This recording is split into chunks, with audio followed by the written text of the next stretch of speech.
Hey everyone. My name is Emma, and you are listening to Revenge Diaries with Emma. Today we dive into a tale that's all too common in our hyper-connected world. I saw his name on her phone, a story of toxic relationships where trust crumbles like a house of cards in a stiff breeze. Did you know that in ancient times, betrayal was often sealed with a poisoned chalice or a dagger in the back, but now? It's just a glowing screen notification that can shatter your reality faster than you can say, heartbreak. We've come so far, yet the sting feels eternal. Think about it. From Shakespeare's Othello to today's viral TikTok confessions, jealousy and deceit have always been humanity's unwelcome companions. And here's your reality check. You probably won't survive this story unscathed if you've ever felt that gut punch of suspicion. It might just hit a little too close to home.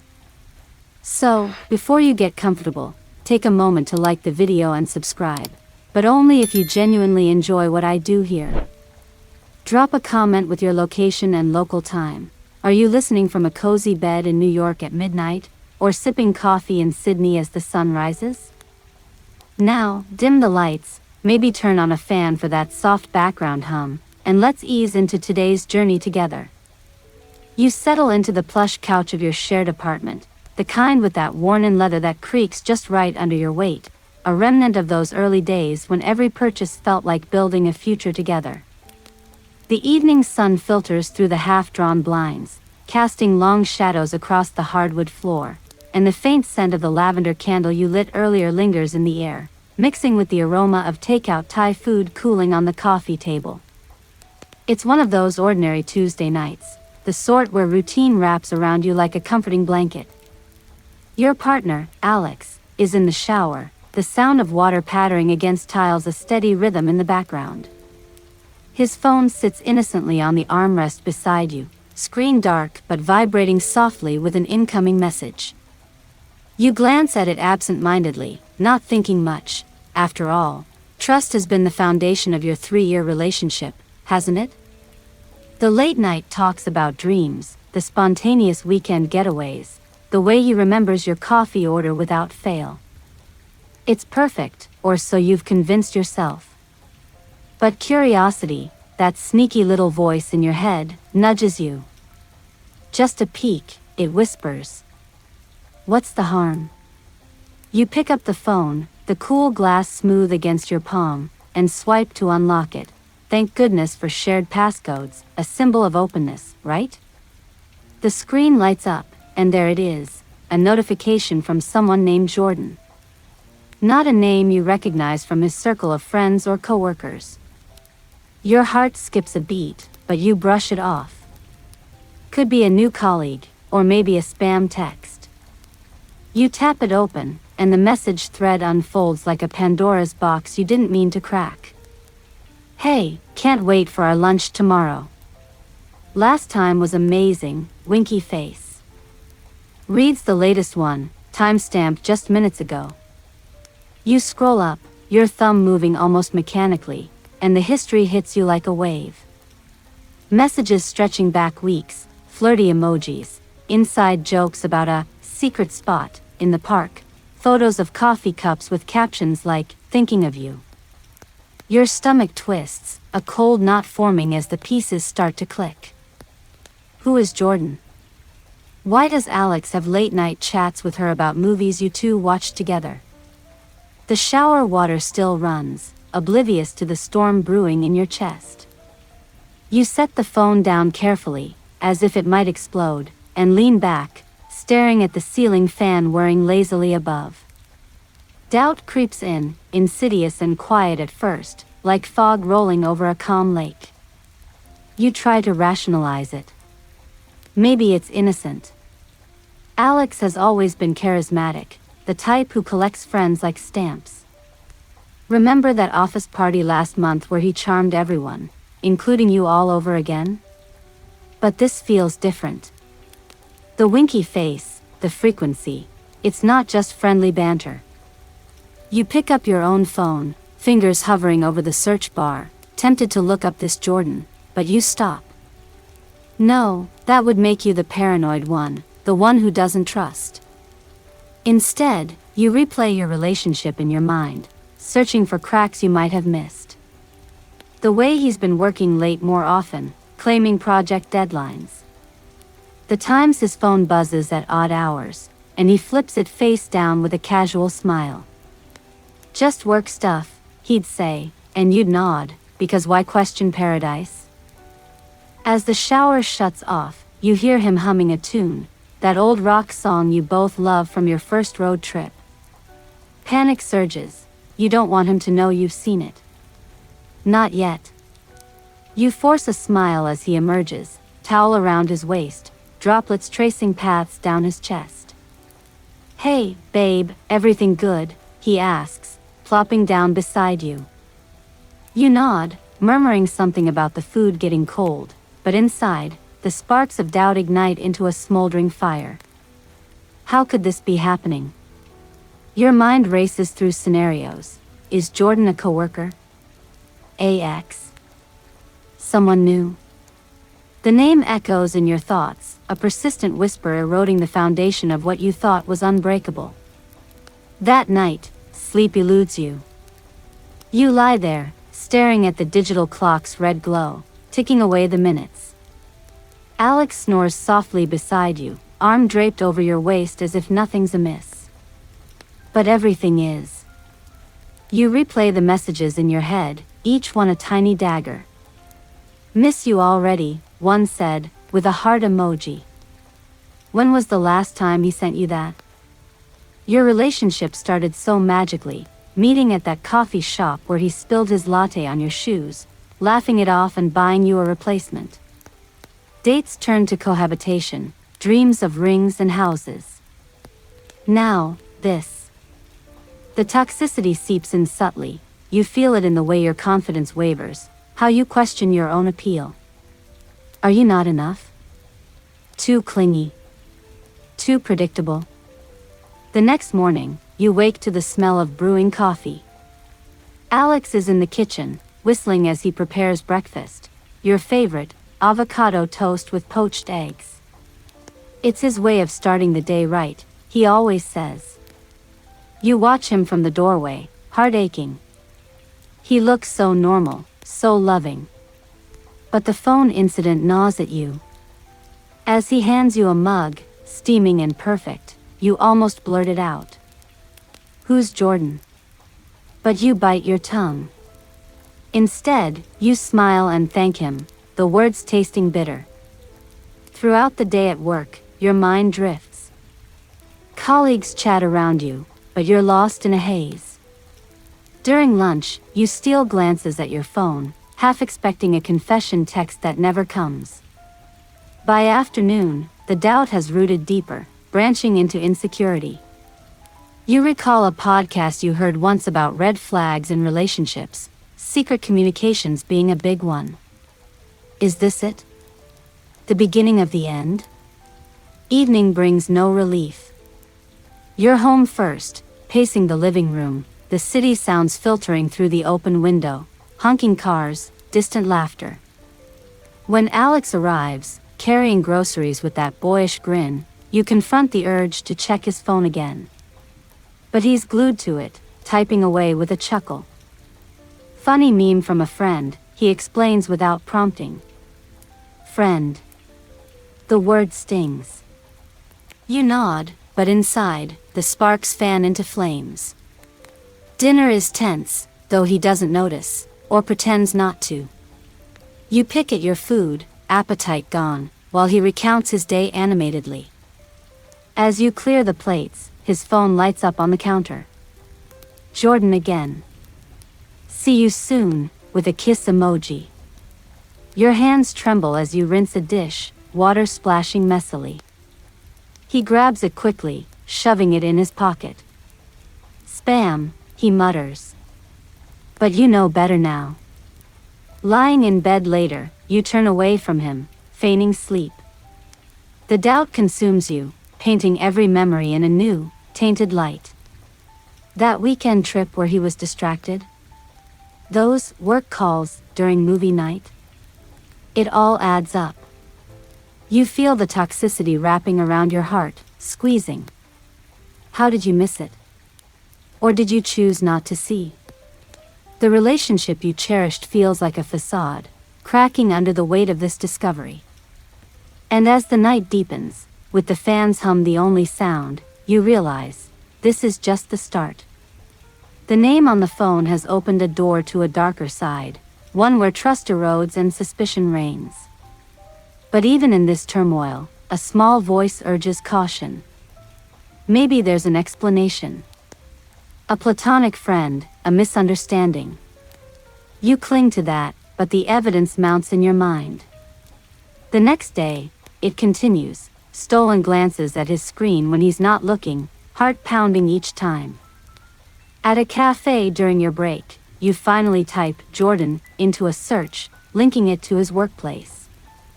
Profiles pop up, a woman, attractive, smiling in professional headshots.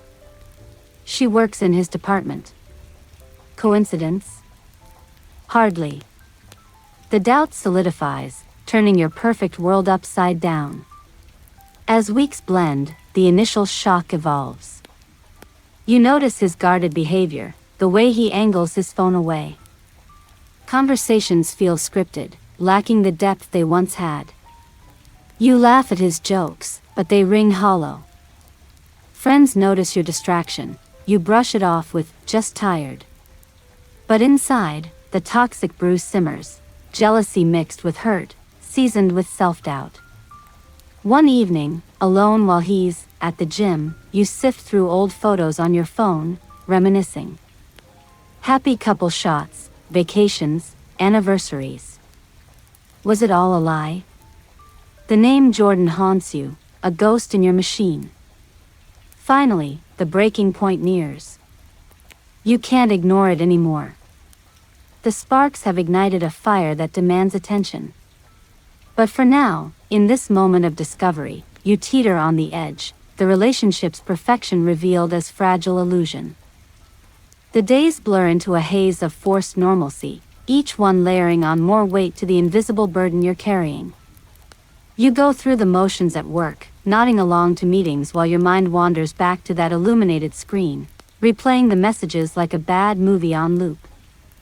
The office buzzes around you, colleagues tapping away at keyboards, the hum of the coffee machine in the break room, the faint metallic tang of printer ink in the air, but you're detached, an actor in your own life.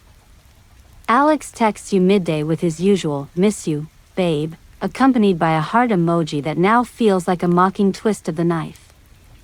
You respond with a thumbs up, your fingers hesitating over the keys, wondering if Jordan gets the full sentences, the affectionate nicknames. Subtle clues start piling up, little breadcrumbs that lead you deeper into the forest of doubt. One evening, as you're folding laundry in the bedroom, the scent of fresh detergent mingling with the vanilla air freshener, you notice a stray receipt crumpled in Alex's jeans pocket. It's from a cozy Italian bistro downtown, dated last Thursday, the night he said he was stuck late at the office with a team brainstorming session. The total is for 2 entrees, 2 glasses of wine. Your pulse quickens, you smooth it out on the dresser, staring at the printed details as if they might change under your gaze. He doesn't like Italian food, or so he claimed when you suggested it for date night last month. Too heavy, he'd said with a laugh.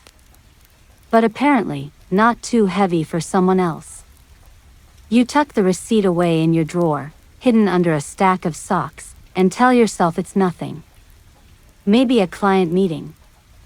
But that night, as you lie beside him, the sheets cool against your skin despite the warmth of his body, sleep evades you again. The city lights filter through the curtains, casting a soft glow on the ceiling, and you listen to his even breathing, envying his peace.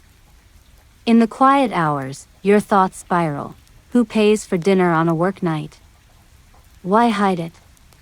You recall a time early in your relationship when transparency was effortless, sharing locations during trips, tagging each other in memes. Now, it's like navigating a minefield, every step cautious. The next clue comes innocently enough during a weekend grocery run. You're pushing the cart down the aisle, the fluorescent lights overhead buzzing faintly, the the chill from the refrigerated section raising goosebumps on your arms. Alex grabs a bottle of that fancy sparkling water he suddenly loves, the kind with exotic fruit infusions. "When did you start drinking this?" you ask casually, trying to keep your tone light. He shrugs, tossing it in the cart. "Oh, a friend recommended it. Tastes better than plain." A friend. The word hangs in the air like smoke. Later, at home unpacking bags, the crinkle of plastic, the thud of cans on shelves, you spot the same brand in one of those message photos from Jordan, a snapshot of her desk with the bottle prominently displayed. Coincidence? Your mind rejects the idea, piecing together a puzzle you never wanted to solve. Suspicion builds like storm clouds, heavy and inevitable. You start paying attention to the small shifts, how he lingers in the bathroom with his phone, the door locked, the way his laugh sounds forced when you ask about his day, the cologne he wears more often, a scent that's sharper, more intentional. One afternoon, while he's out running errands, you sit at the kitchen table, sunlight streaming through the window onto the wooden surface scarred from years of use. Your laptop open, you hesitate before typing Jordan's full name, pieced together from social media hints, into the search bar.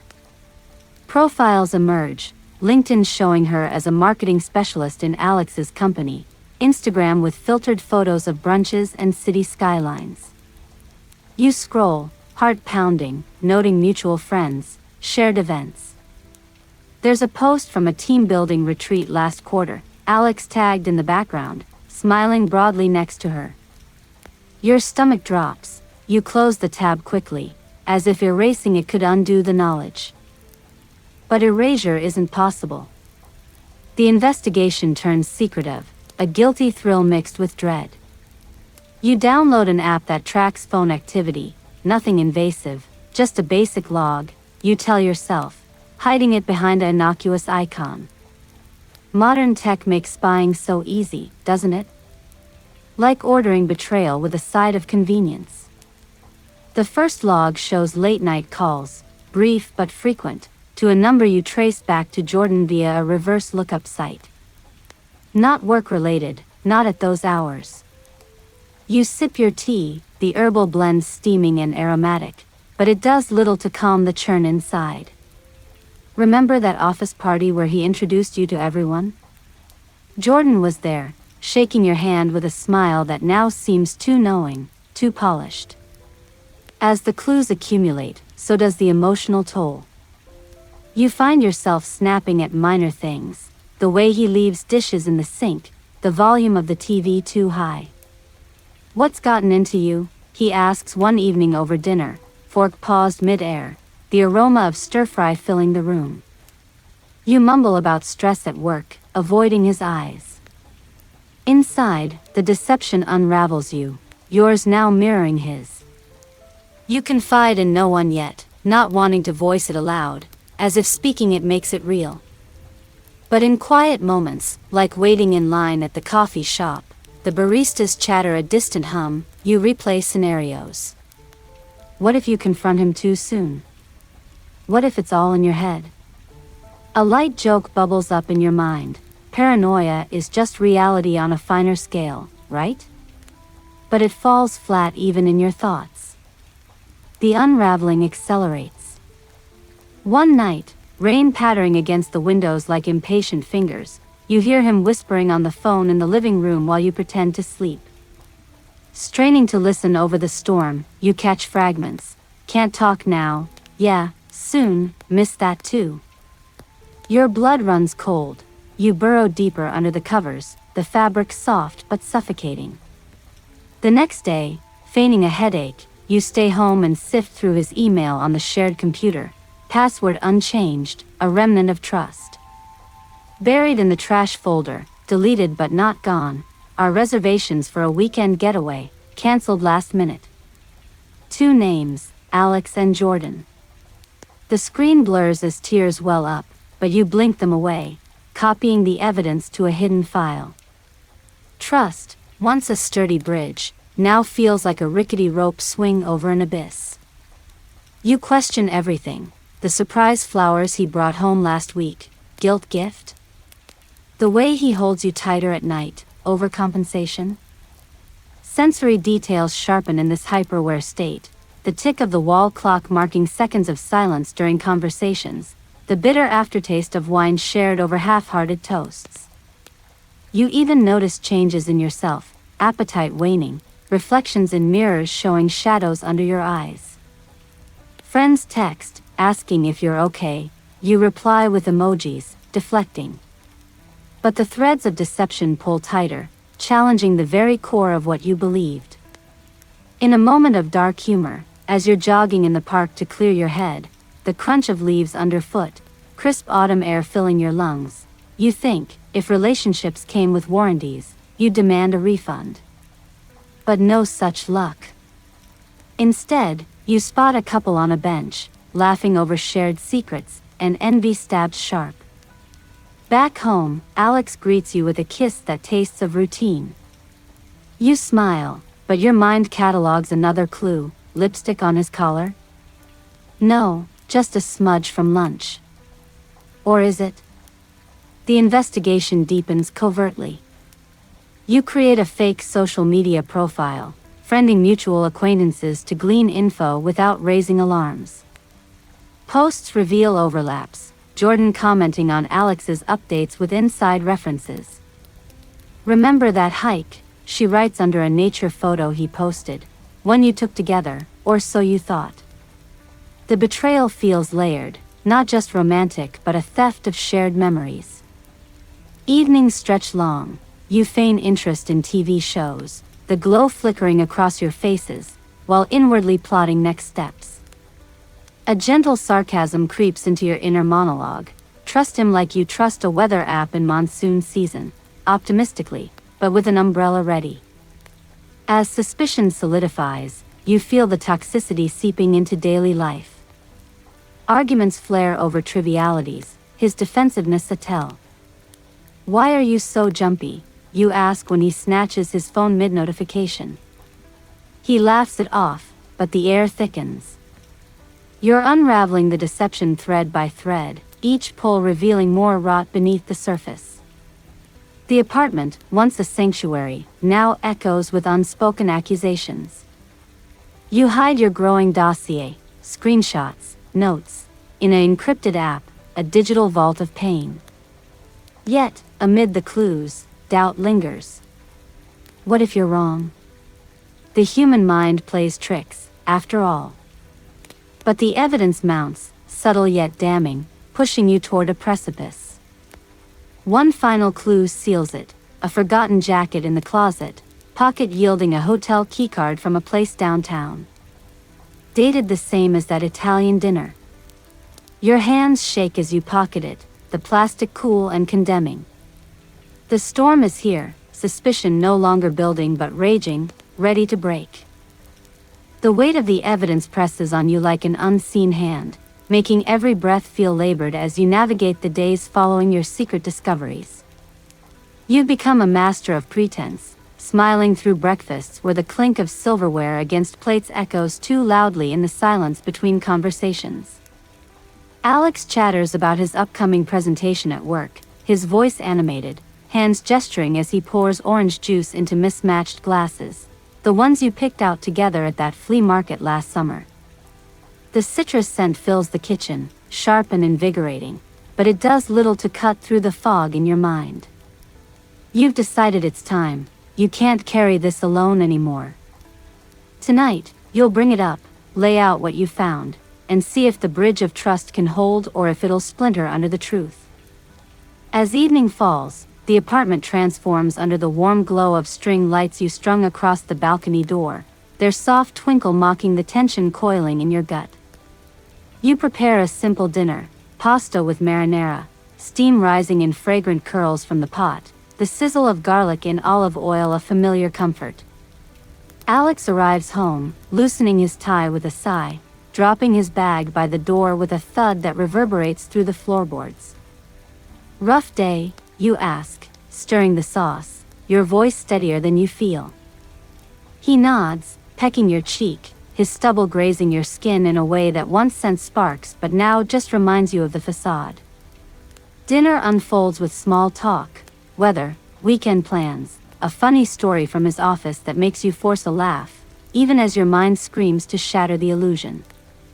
You wait until the plates are cleared, the dishwasher humming in the background like a low drone, before you steer the conversation. Sitting on the couch, knees touching, you take his hand, feeling the warmth that used to ground you now feel like a lie. "Alex, we need to talk," you say, the words tumbling out heavier than planned. He tilts his head, concern etching his features, those expressive eyes you've stared into during countless vulnerable moments. "What's up? You seem off lately." You swallow, pulling out your phone where you've saved screenshots of the messages, the receipt, the keycard photo. No turning back now. "Who's Jordan?" "I saw her name on your phone, and there are things that don't add up." You show him the evidence, your hand trembling slightly as you scroll. He stares at the screen, his face a mask of confusion that shifts to defensiveness in a blink. "Jordan? She's just a coworker, babe. We're on the same project team." "Those messages?" "Totally innocent, team banter, you know how it is." His tone is light, dismissive, like explaining why the sky is blue. But you press on, voice rising just a notch. "Lunch dates? Late night texts with emojis? The receipt from the Italian place you hate?" He leans back, crossing his arms, a sigh escaping like you're the one being unreasonable. "You're reading too much into this. The lunch was a group thing, the receipt must be from a client meet. And emojis? Come on, everyone uses them. You're paranoid because of that true crime podcast you binge, aren't you?" A chuckle follows, but it's hollow, edged with something sharper. Gaslighting creeps in subtly at first, like mist seeping under a door. You feel it in the way he turns the spotlight on you. "Have you been going through my stuff?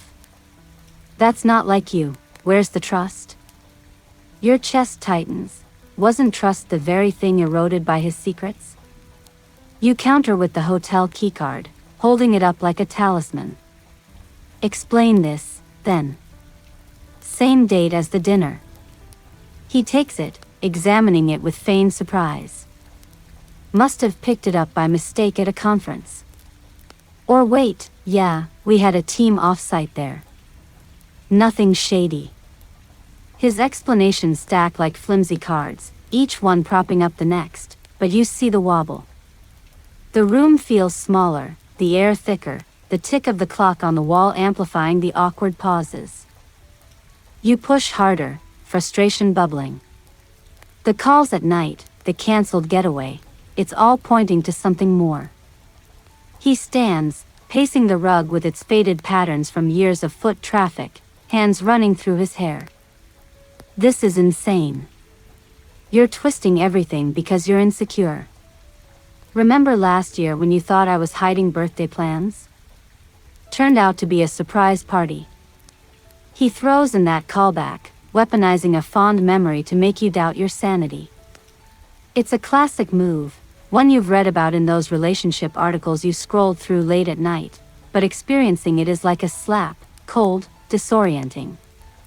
"I'm not insecure, I'm hurt," you retort, standing to match his energy, the couch cushion springing back with a soft whoosh. But he softens suddenly, pulling you into a hug that feels confining rather than comforting, his cologne overwhelming. "Babe, I love you. Don't let your imagination ruin us." The confrontation drags on, cycling through denial and deflection. He questions your sources. "How did you even get these screenshots? Snooping much?" Making you feel like the villain for seeking truth. A gentle sarcasm slips into your thoughts. "Trust him? Sure, like trusting a cat with a goldfish bowl." But aloud, you stay composed, listing facts like a prosecutor. The balcony door rattles slightly in the breeze, a reminder of the world outside this bubble of toxicity. He counters with emotional appeals. After all we've been through, you think I'd cheat? That hurts me more than you know. Guilt creeps in, uninvited. Maybe you are overreacting. The dynamics deepen, the power imbalance tilting as he paints you as the unstable one. Hours pass, the argument ebbing and flowing like tides. You sit back down, exhausted, the leather cool against your heated skin. He kneels in front of you, eyes pleading. Let's drop this. It's nothing. Promise.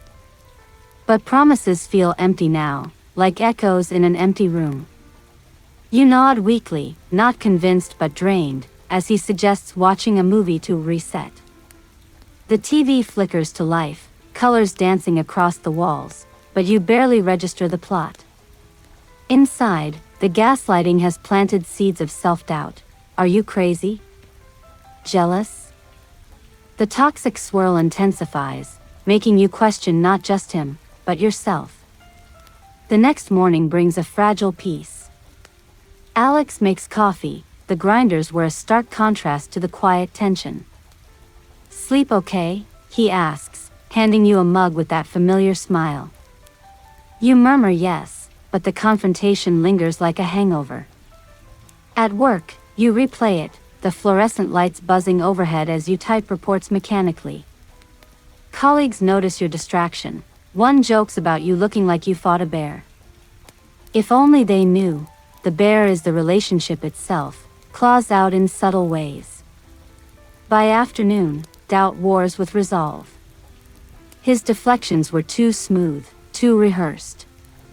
You text a close friend, Mia, vaguely, need advice. Call later? Her response is immediate, a lifeline in the storm. Evening arrives with Alex acting extra attentive, flowers on the table, your favorite playlist humming from the speakers. To make up for last night, he says, kissing your forehead. But it feels like band-aids on a fracture. You eat in relative silence, the clatter of forks punctuating unspoken words. Later, in bed, sheets tangled around you, he reaches for you, but you pull away slightly. Still mad, he whispers. You shake your head, but the rift widens. The gaslighting echoes, maybe it is all in your head. A light joke crosses your mind, relationships, where I'm fine means anything but humor feels distant. Days blend, the confrontation's aftermath a slow poison. He monitors your mood more closely, complimenting you excessively, as if to overwrite the accusations. You look amazing today, he says one morning, buttering toast with deliberate care. You smile, but it doesn't reach your eyes. Secretly, you continue gathering mental notes, his phone now password protected, a new barrier. The toxicity deepens, eroding intimacy, touches feel obligatory, conversations superficial. You confide in Mia over coffee at a bustling cafe, the espresso machine hissing in the background, aromas of baked goods sweetening the air. He's making me feel crazy, you admit, voice low. She listens, nodding, her advice grounding, trust your gut. That's gaslighting 101. Emboldened, you attempt a second confrontation a week later, over wine on the balcony, city lights twinkling below like distant stars. The cool night air carries hints of rain, refreshing yet ominous. I can't shake this, Alex. The evidence, he interrupts, frustration flashing. Again? You're obsessed. Maybe therapy would help. The jab stings, deepening the wound. You argue, voices rising then falling, the neighbor's TV murmuring through thin walls. He storms inside, leaving you alone with the chill, wrapping your arms around yourself. The dynamics are clear now, denial, deflection, attack. Toxic, through and through. As the night deepens, you realize the confrontation hasn't resolved anything, it's amplified the poison. Sleep comes fitfully, dreams fragmented by whispers of doubt. Morning light filters through blinds, casting stripes on the bed, and Alex acts as if nothing happened, brewing tea with a whistle. But you've crossed a threshold. The gaslighting has backfired, stealing your resolve. The relationship, once a haven, now a battlefield where truth is the casualty. The confrontation hangs in the air like a persistent fog, clouding every interaction, but life pushes forward in its relentless way, forcing you to compartmentalize the hurt as you head to work the next day. The subway rumbles beneath you, the metallic screech of tracks a grating soundtrack to your swirling thoughts, bodies pressed close in the morning rush, the mix of perfumes and coffee breaths creating a sensory overload. You've started piecing together the timeline in your head, rewinding through months of memories, searching for the origin of this fracture. It hits you during a quiet moment at your desk, the hum of fluorescent lights overhead, the click-clack of keyboards around you. Flashbacks flood in unbidden, pulling you back to where it all might have begun. You remember the office holiday party 6 months ago, the one where Alex's company rented out that swanky rooftop venue downtown, string lights twinkling against the night sky like captured stars, the distant hum of traffic below blending with laughter and clinking glasses. You were there as his plus one, dressed in that red cocktail number he loved, the fabric swishing softly with each step. Alex introduced you to his team, his arm around your waist possessively, but your eyes caught on Jordan for the first time, tall, confident, with a laugh that cut through the crowd like a bell. She shook your hand firmly, her perfume a subtle floral note that lingered, and complimented your dress with a smile that seemed genuine. Alex talks about you all the time, she said, and he chuckled, steering the conversation elsewhere. At the time, it felt innocuous, just another coworker in the sea of faces. But now, in hindsight, you see the spark, the way their eyes met a fraction too long, the inside joke they shared about a botched presentation earlier that week. The betrayal didn't ignite overnight, it simmered, starting with those small, seemingly harmless connections at work. Flashback to a team-building retreat a month later, one Alex raved about beforehand, packing his bag with enthusiasm while you helped fold his shirts, the scent of laundry detergent fresh and clean. He came back energized, stories spilling out over dinner, hiking trails crunching underfoot, bonfires crackling with warmth against the cool mountain air, group games that had everyone in stitches. He mentioned Jordan in passing. She's hilarious, told this story about her disastrous first job that had us all dying. You laughed along, happy he was bonding with colleagues, but now you wonder about the unspoken parts, the late-night talks around the fire, marshmallows toasting to golden perfection, shared blankets against the chill. Did their hands brush then? Did conversations turn personal, veering from work woes to dreams and desires? Secret meetings began subtly, disguised as professional necessities. You recall Alex mentioning extended lunches for brainstorming sessions, his phone calendar pinging with reminders as he dashed out the door, tie slightly askew, a quick kiss on your cheek. One such lunch, unbeknownst to you at the time, unfolded at that quaint park cafe, benches worn smooth from years of visitors, the rustle of leaves overhead providing a natural canopy. They sat across from each other, sandwiches unwrapped on wax paper, the aroma of fresh bread mingling with blooming flowers nearby. What started as project talk, deadlines, client pitches, drifted into flirtation. You always know how to make these meetings fun, Jordan might have said, her foot accidentally on purpose brushing his under the table. Alex smiled, feeling the thrill of the forbidden, a rush he hadn't felt since your early dating days.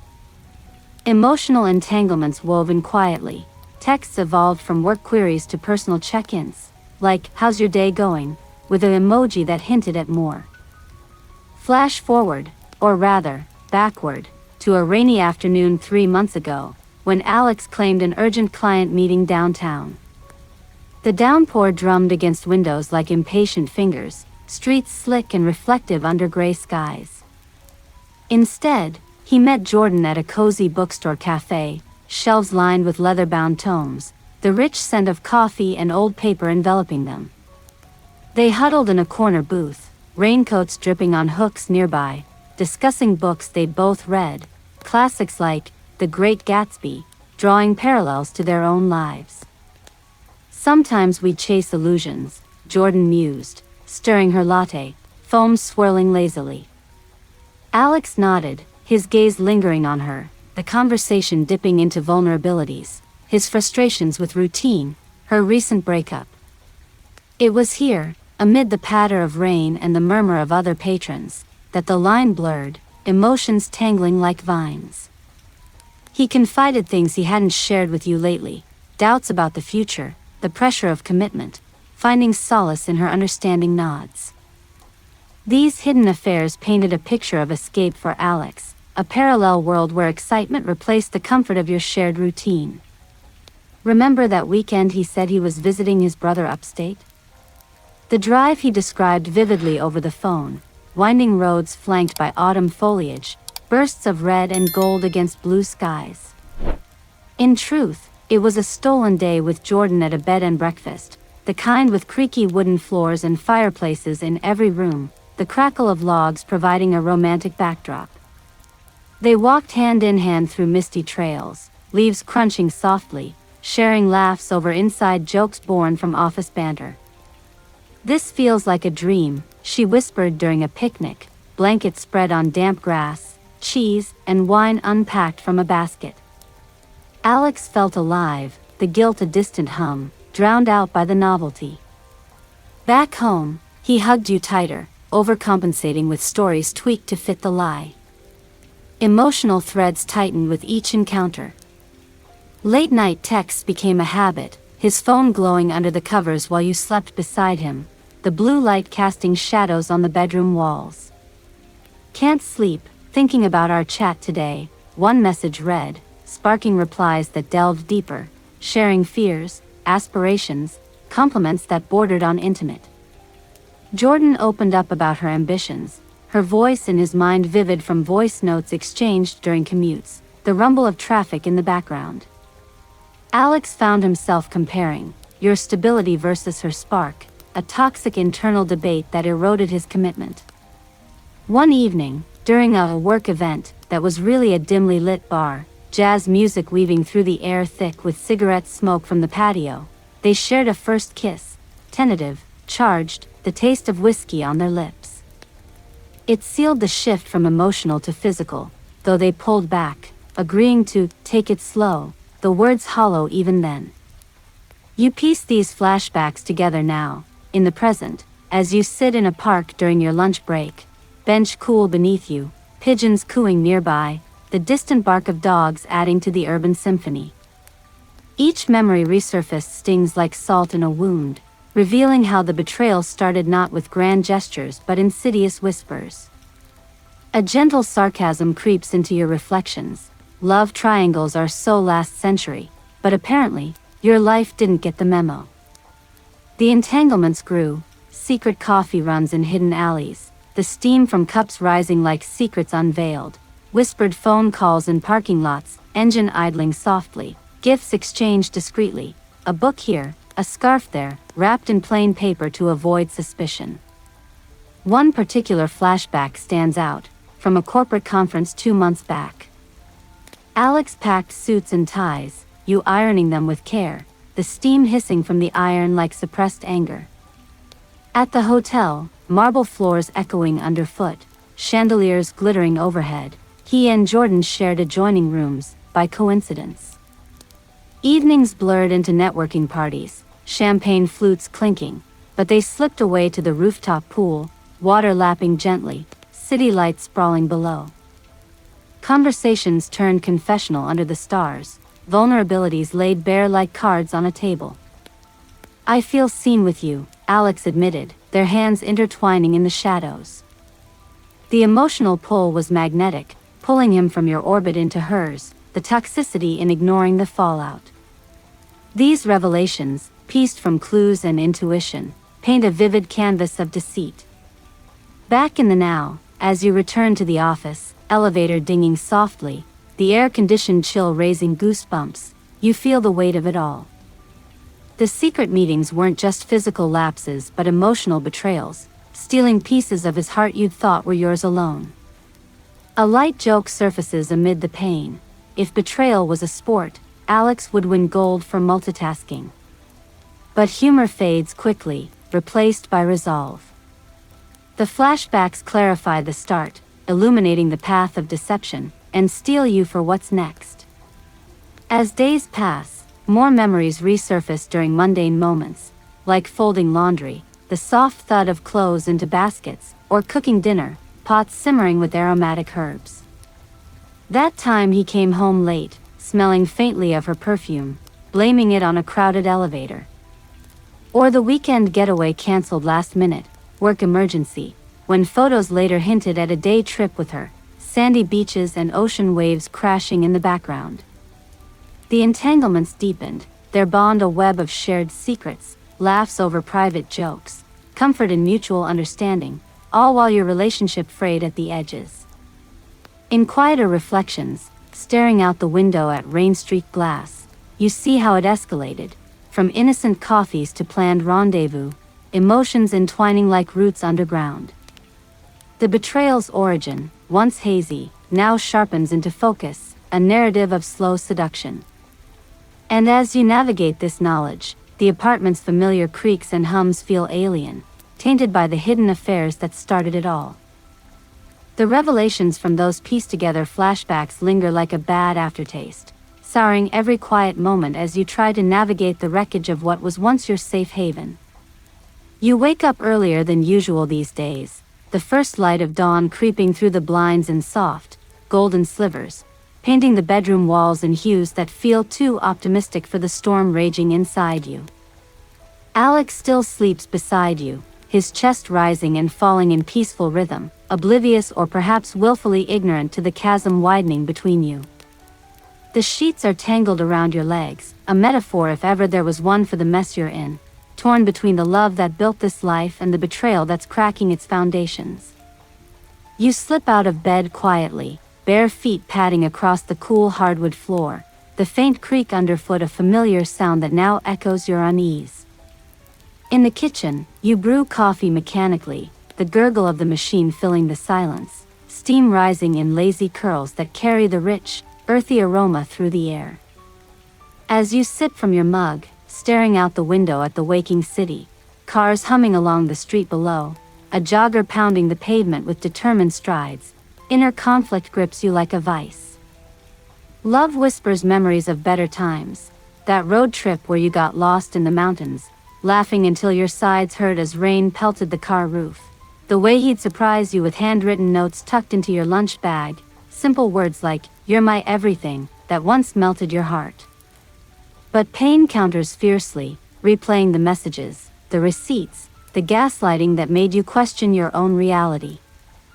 How can you still love someone who's woven deceit into the fabric of your days? It's like holding onto a rosebush, beautiful, but every grip draws blood. You grapple with this turmoil throughout the morning routine, brushing your teeth with more force than necessary, the minty foam sharp on your tongue, mirroring the bite of your thoughts. At work, the office feels like a pressure cooker. Colleagues chatter around the water cooler, their voices a distant buzz as you stare at your computer screen, cursor blinking mockingly on a half-finished report. Your mind drifts to what-ifs. What if you walk away now? What if you fight for it? The love pulls you back, reminding you of the vulnerability in his eyes during that late-night talk last year about his fears of failure, how you held him through it. But the betrayal shoves forward, a relentless wave crashing with images of him and Jordan laughing over coffee, sharing secrets that should have been yours. It's an inner war, love and pain dueling like old rivals, leaving you exhausted before noon. Seeking some semblance of clarity, you text Mia during your break, fingers flying over the screen in the quiet of the break room, the vending machine humming softly in the corner. "Can we meet after work? Need to talk." Her reply pings back almost immediately, "Of course." Usual spot? The usual spot is that cozy corner cafe downtown, with its mismatched chairs and the scent of fresh pastries wafting from the counter, a place where you've shared countless laughs and secrets over the years. As the day drags on, the tick of the clock on the wall marking time like a metronome, you feel the weight pressing harder. A gentle sarcasm slips into your internal monologue. Great, now you're the star of your own soap opera, complete with dramatic inner monologues. But even that light jab doesn't ease the ache. Evening arrives with a soft drizzle, the streets glistening under street lamps as you make your way to the cafe, umbrella popping open with a whoosh, rain pattering rhythmically against the fabric. Inside, the warmth envelopes you like a hug, the clink of cups, the low murmur of conversations, the rich aroma of espresso mingling with cinnamon from baked goods. Mia's already there, waving from a booth by the window, her smile warm but concerned as you slide in opposite her, shaking off droplets from your coat. "You look like you've seen a ghost," she says, pushing a steaming latte toward you, foam art swirling on top like a fleeting masterpiece. You take a sip, the creamy warmth spreading through you, and finally let it spill. The phone discovery, the clues, the confrontation, the gaslighting. Words tumble out in a rush, your voice low to avoid prying ears from nearby tables. Mia listens intently, her fingers tracing the rim of her cup, nodding at the right moments, her empathy a balm on your raw nerves. "That's textbook manipulation," she says softly when you pause for breath. "Remember when my ex did something similar? Making me doubt my own eyes." You nod, callbacks to her stories from last year flooding back, how she emerged stronger after cutting ties. Confiding feels like releasing pressure from a valve, the turmoil eases just a fraction as she validates your feelings. "You're not crazy," she insists, reaching across to squeeze your hand, her touch grounding. "This pain? It's real. But so is the love, and that's what makes it hurt so much." You discuss options over refills, the barista's cheerful call of orders punctuating your talk, weighing staying versus leaving, revenge fantasies creeping in but dismissed for now. As rain intensifies outside, streaking the window like tears, you delve deeper into the emotional quagmire. Love clings stubbornly, Alex's laugh that lights up a room, the way he knows exactly how you like your eggs on lazy Sundays. Pain retorts with visions of deceit, the hidden meetings, the emotional entanglements that stole pieces of him. "It's like I'm mourning something that's not even dead yet," you admit, voice cracking slightly. Mia shares a story from her own past, a light joke slipping in. "Relationships are like phones. Sometimes you just need to put them on airplane mode to figure things out." You chuckle weakly, the humor a brief respite in the heaviness, like sunlight piercing clouds. The conversation stretches, hours slipping by unnoticed amid the cafe's ambient glow, lamps casting warm pools of light on wooden tables, the occasional laughter from other patrons a reminder of normalcy. You confess the inner conflict's toll, sleepless nights where you stare at the ceiling fan's lazy spin, appetite gone so that meals taste like cardboard, a constant knot in your stomach like you've swallowed stones. Mia suggests journaling, her advice practical yet compassionate. "Write it out, the good, the bad. See what tips the scale." You nod, appreciating the solace, the way confiding transforms isolation into shared burden. A modern aside crosses your mind. In the age of social media perfection, admitting this mess feels almost rebellious. Leaving the cafe, the rain has eased to a mist, air fresh and cool against your face as you hug Mia goodbye, her perfume lingering faintly. "Call me anytime," she says, "and you promise you will." Walking home, puddles reflecting neon signs in shimmering colors, the turmoil simmers rather than boils. Love and pain still wrestle, but confiding has given you a momentary ally in the fight. Back in the apartment, Alex greets you with takeout bags, the savory scent of Chinese food filling the space. "Missed you," he says, pulling you close. You hug back, but the embrace feels hollow, the inner conflict raging anew. Dinner unfolds with surface chatter, TV droning in the background, forks scraping plates, but your mind replays Mia's words, seeding doubt in his every gesture. Nights blur into a cycle of grappling. You lie awake, sheets whispering as you shift, analyzing every memory for signs you missed. Love defends him, perhaps it's a phase, redeemable. Pain accuses, how many lies stack before the tower falls? Seeking more solace, you call Mia again midweek, meeting at a park bench during lunch, birds chirping overhead, leaves rustling in the breeze. It's tearing me apart, you say, unwrapping a sandwich that goes mostly uneaten. She listens, offering insights. Toxic love is like junk food, satisfying in the moment, but it wrecks you long term.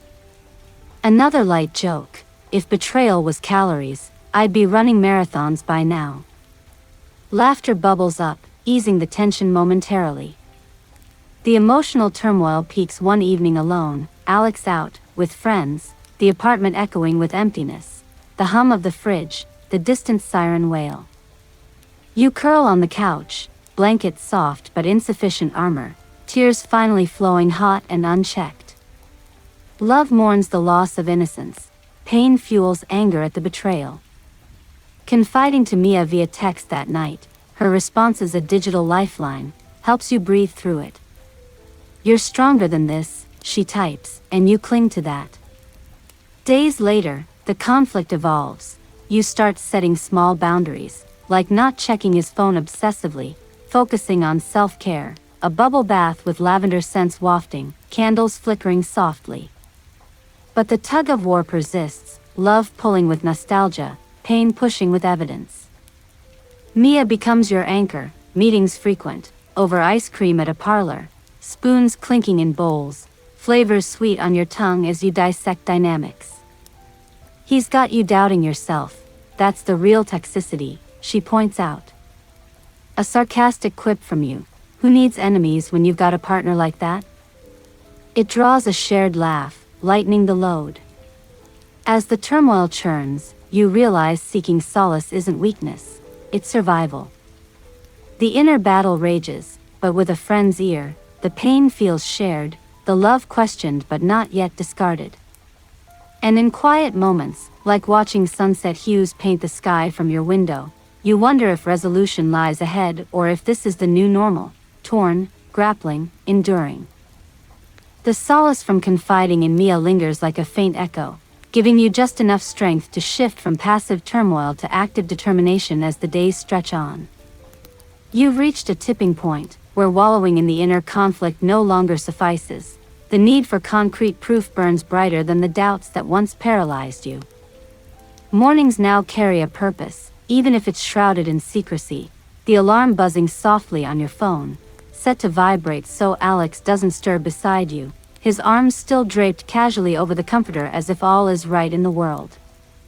You slip out of bed, the floorboards cool and slightly sticky from the humidity that seeps in through the old windows, and head to the living room where the first rays of sun filter through sheer curtains, casting a warm glow on the cluttered coffee table. Here, in these quiet hours, you plot your next moves, a cup of tea steaming beside you, its herbal scent a calming ritual amid the brewing resolve.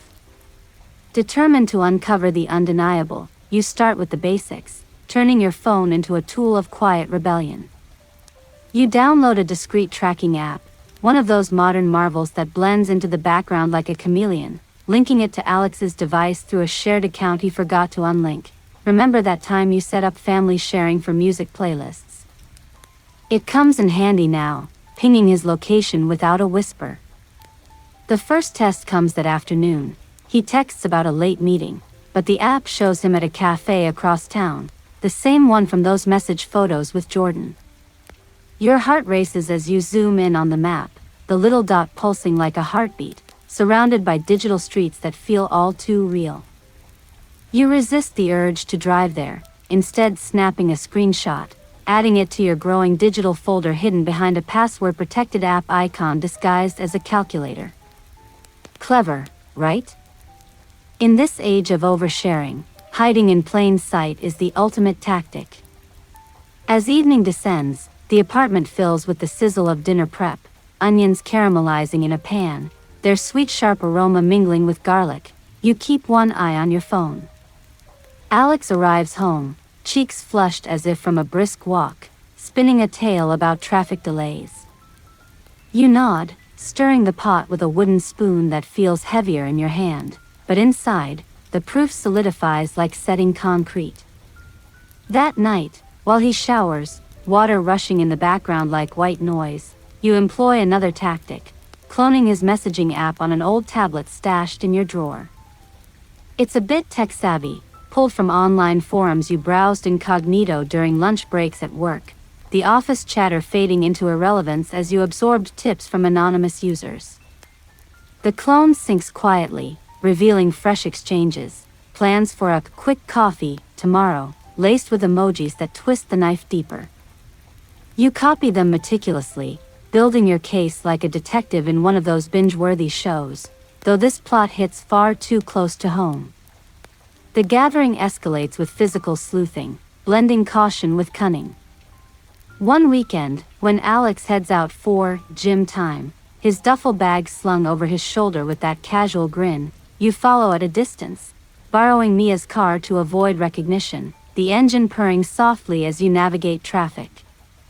The city unfolds around you, honking horns, pedestrians weaving through crosswalks, the metallic tang of exhaust mixing with street food vendors' savory offerings. He doesn't go to the gym. Instead, he parks near a park entrance, the leaves rustling in a gentle breeze as he meets Jordan on a bench, their heads close in conversation. From your vantage point behind tinted windows, binoculars borrowed from a birdwatching phase last spring pressed to your eyes, you snap photos, blurry at first, but clear enough to capture the hand on her knee, the shared laugh that echoes faintly. Your stomach churns, but you steady your breath, the leather seats creaking under your shifting weight. This undeniable visual proof joins the dossier, time-stamped and annotated. Mia's involvement deepens your tactics. You meet her at a quiet library branch, bookshelves towering like silent guardians, the musty scent of pages a nostalgic comfort. Whispering over a table scattered with notepads, she suggests planting a voice recorder in his car, a tiny device ordered online, disguised as a USB charger. Old school spy stuff, she says with a wink, and you both stifle a chuckle, the humor a brief spark in the seriousness. You install it during a moment when he's distracted by a phone call, the gadget clicking into the port with a satisfying snap. The first recording yields gold, muffled voices during a drive, Jordan's laugh clear as day, discussions of us time away from prying eyes. Transcribing it later, headphones snug over your ears in the dim light of your home office, the words sting like fresh wounds, but they fortify your resolve. Callbacks to earlier clues, the Italian receipt, the hotel keycard, tie it all together, painting a timeline that's impossible to deny. Cleverness peaks with social engineering, a tactic you researched during sleepless nights, the glow of your laptop screen illuminating the bedroom while Alex snores obliviously. You create a fake profile on a professional networking site, posing as a headhunter interested in Jordan's skills, friending her to access restricted posts. Her feed reveals overlaps, check-ins at places Alex mentioned as solo errands, photos with captions that subtly reference special company. One post shows a bracelet identical to one he lost months ago. Remember gifting it for his birthday, engraving and all? It's on her wrist in a selfie, the sunlight glinting off the metal. You screenshot, heart pounding, the cursor hovering like a judgment. To cross-verify, you even befriend a mutual coworker under the guise of alumni outreach, casually inquiring about team dynamics over messages. Oh, Alex and Jordan? Thick as thieves on projects, comes the reply, laced with unwitting hints of more. Each piece slots in, the puzzle nearing completion. The emotional undercurrent fuels your drive. Every tactic is a step away from the victim role toward empowerment. During a solo walk in the rain, umbrella shielding you from the steady patter, puddles splashing underfoot, you reflect on the shift, from torn lover to truth seeker. A gentle sarcasm bubbles up. Who knew betrayal would turn you into a part-time private eye? Better than reality TV, at least. But the jokes are sparse, overshadowed by the gravity.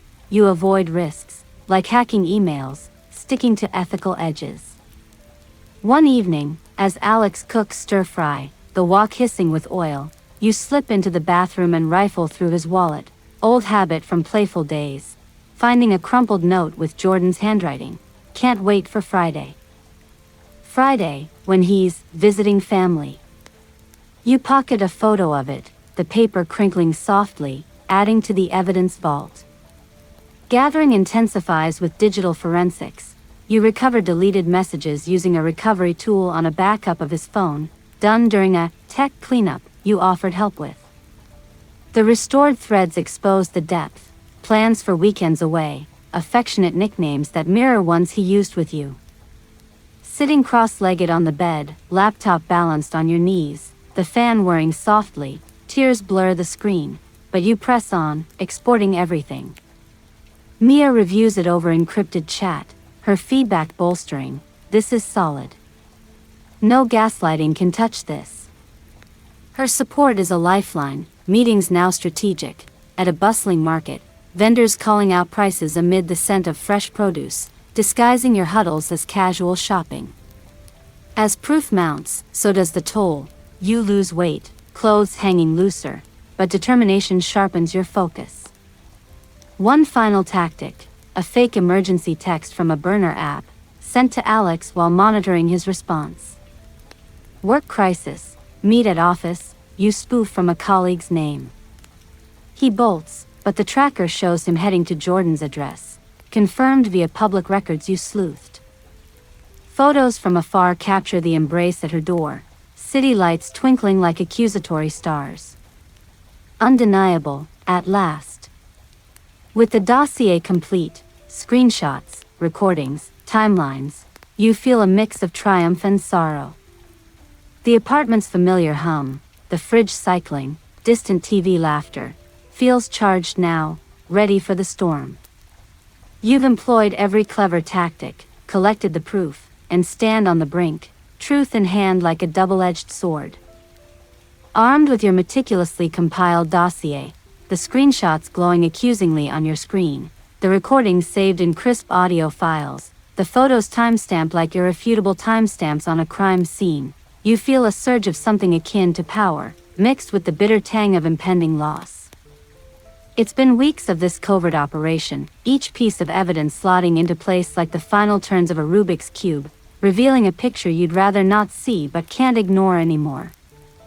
The apartment hums with its usual evening rhythm, the distant rumble of traffic outside the window, the faint drip from the kitchen faucet you keep meaning to fix, the soft whir of the air conditioner cycling on.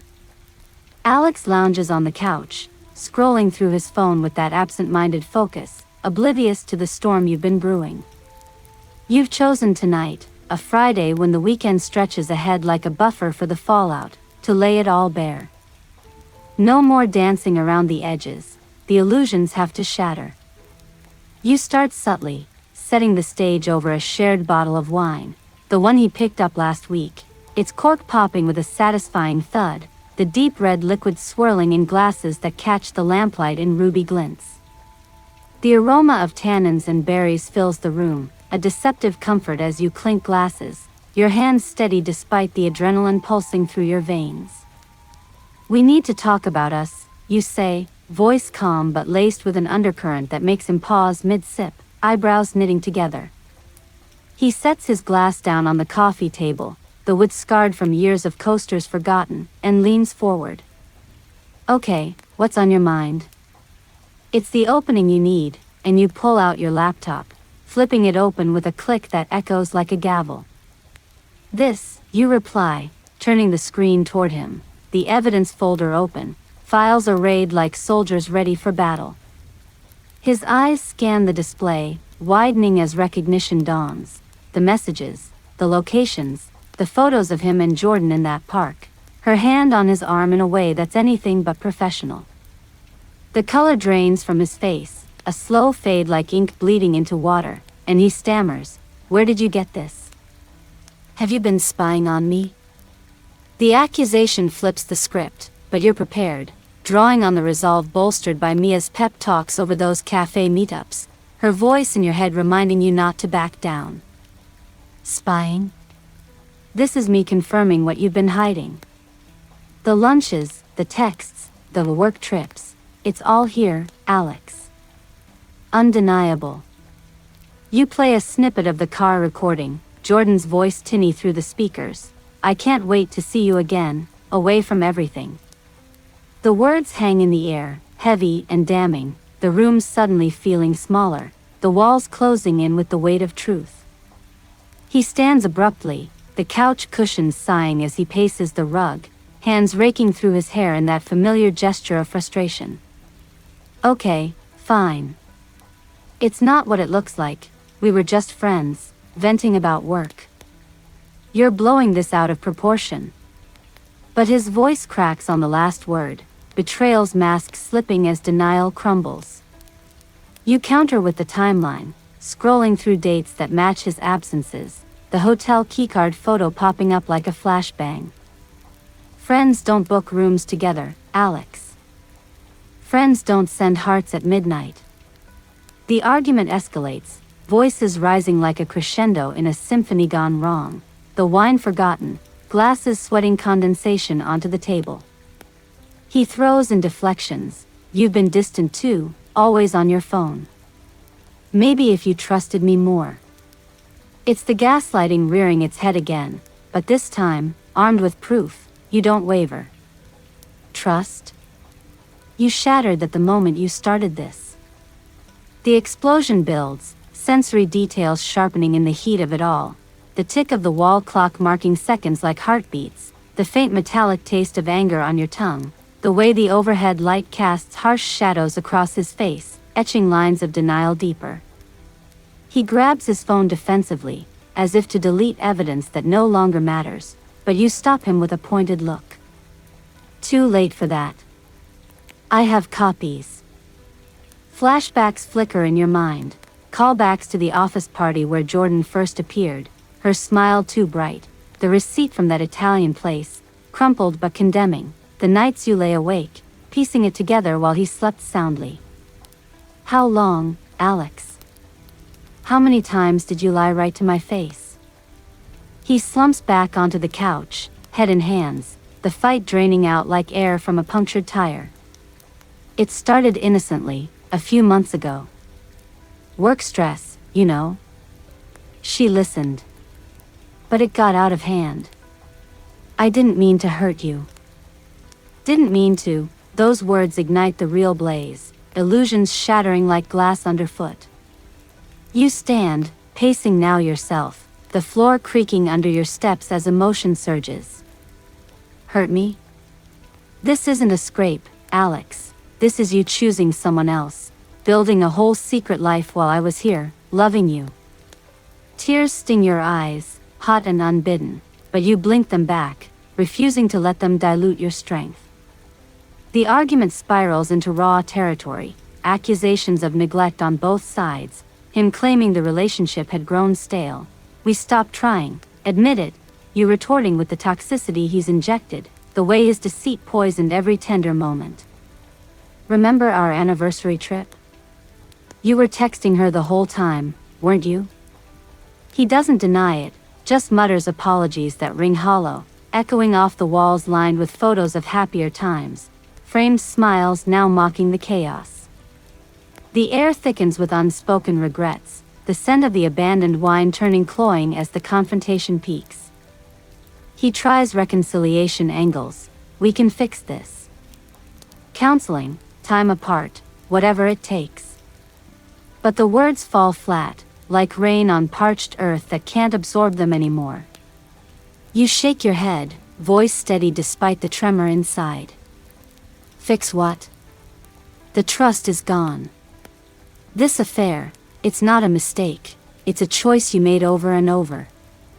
A modern aside crosses your mind amid the fury. In the era of delete buttons and private modes, secrets still find a way to surface, don't they? Like digital ghosts haunting the cloud. But aloud, you press on, exposing more, the bracelet on her wrist in that photo, a callback to the gift you thought lost. Even our memories aren't sacred to you. He erupts then, defenses crumbling into anger. Fine, maybe I did seek something else because you were always suspicious, always questioning. It's a low blow, twisting your valid doubts into the cause rather than the effect, but it only fuels your resolve. The argument thunders on, voices overlapping in a cacophony, the neighbor's dog barking in response from next door, a distant siren wailing as if underscoring the drama. You feel the illusions shatter fully now, the perfect couple facade, the future you'd envisioned with rings and shared dreams, all fracturing into sharp shards that cut deep. This isn't love, Alex, it's toxicity disguised as routine. He quiets finally, tears tracking down his cheeks, the explosive energy spent, leaving a hollow shell of a man on the couch. In the aftermath of the peak, silence descends like a blanket, heavy and suffocating, broken only by your ragged breaths. You sit across from him, the coffee table a chasm between you, evidence still open on the laptop like an open wound. I didn't want it to end like this, he whispers, but the words are too late, echoes of what could have been. You nod, exhaustion settling in your bones like lead, the room's familiar comforts, the plush throw pillows, the bookshelf crammed with novels you'd read together, now tainted. The revelation has exposed the affair in all its ugly glory, the argument a cathartic release that shatters the last illusions. But in the quiet, pain lingers, a reminder that truth, while freeing, comes at a cost. As the night deepens, the confrontation simmers down to murmurs, him pleading for another chance, you holding firm, the wine glasses empty and forgotten. I need space, you say finally, standing to gather your things for the guest room, the door clicking shut behind you with finality. Lying in the unfamiliar bed, sheets cool and starched, you replay the explosion, the accusations, the admissions, the raw hurt laid bare. A gentle sarcasm whispers in your thoughts, well, that went about as well as a fireworks show in a library, loud and messy. But humor fades quickly, replaced by sobs muffled into the pillow, the city's nocturnal hum a distant lullaby. Morning brings a fragile truce, Alex brewing coffee with shaky hands, the machine gurgling as if nothing's changed. But everything has, the air charged with unspoken endings, his eyes red-rimmed as he hands you a mug. Can we talk more? He asks, but you shake your head, the evidence folder closed but not forgotten on the table. The revelation hangs between you, illusions in ruins, the path forward unclear but inevitably apart. You text Mia later, fingers trembling over the keys, it's done. Exposed everything. Her reply buzzes back, supportive as always, a lifeline in the debris.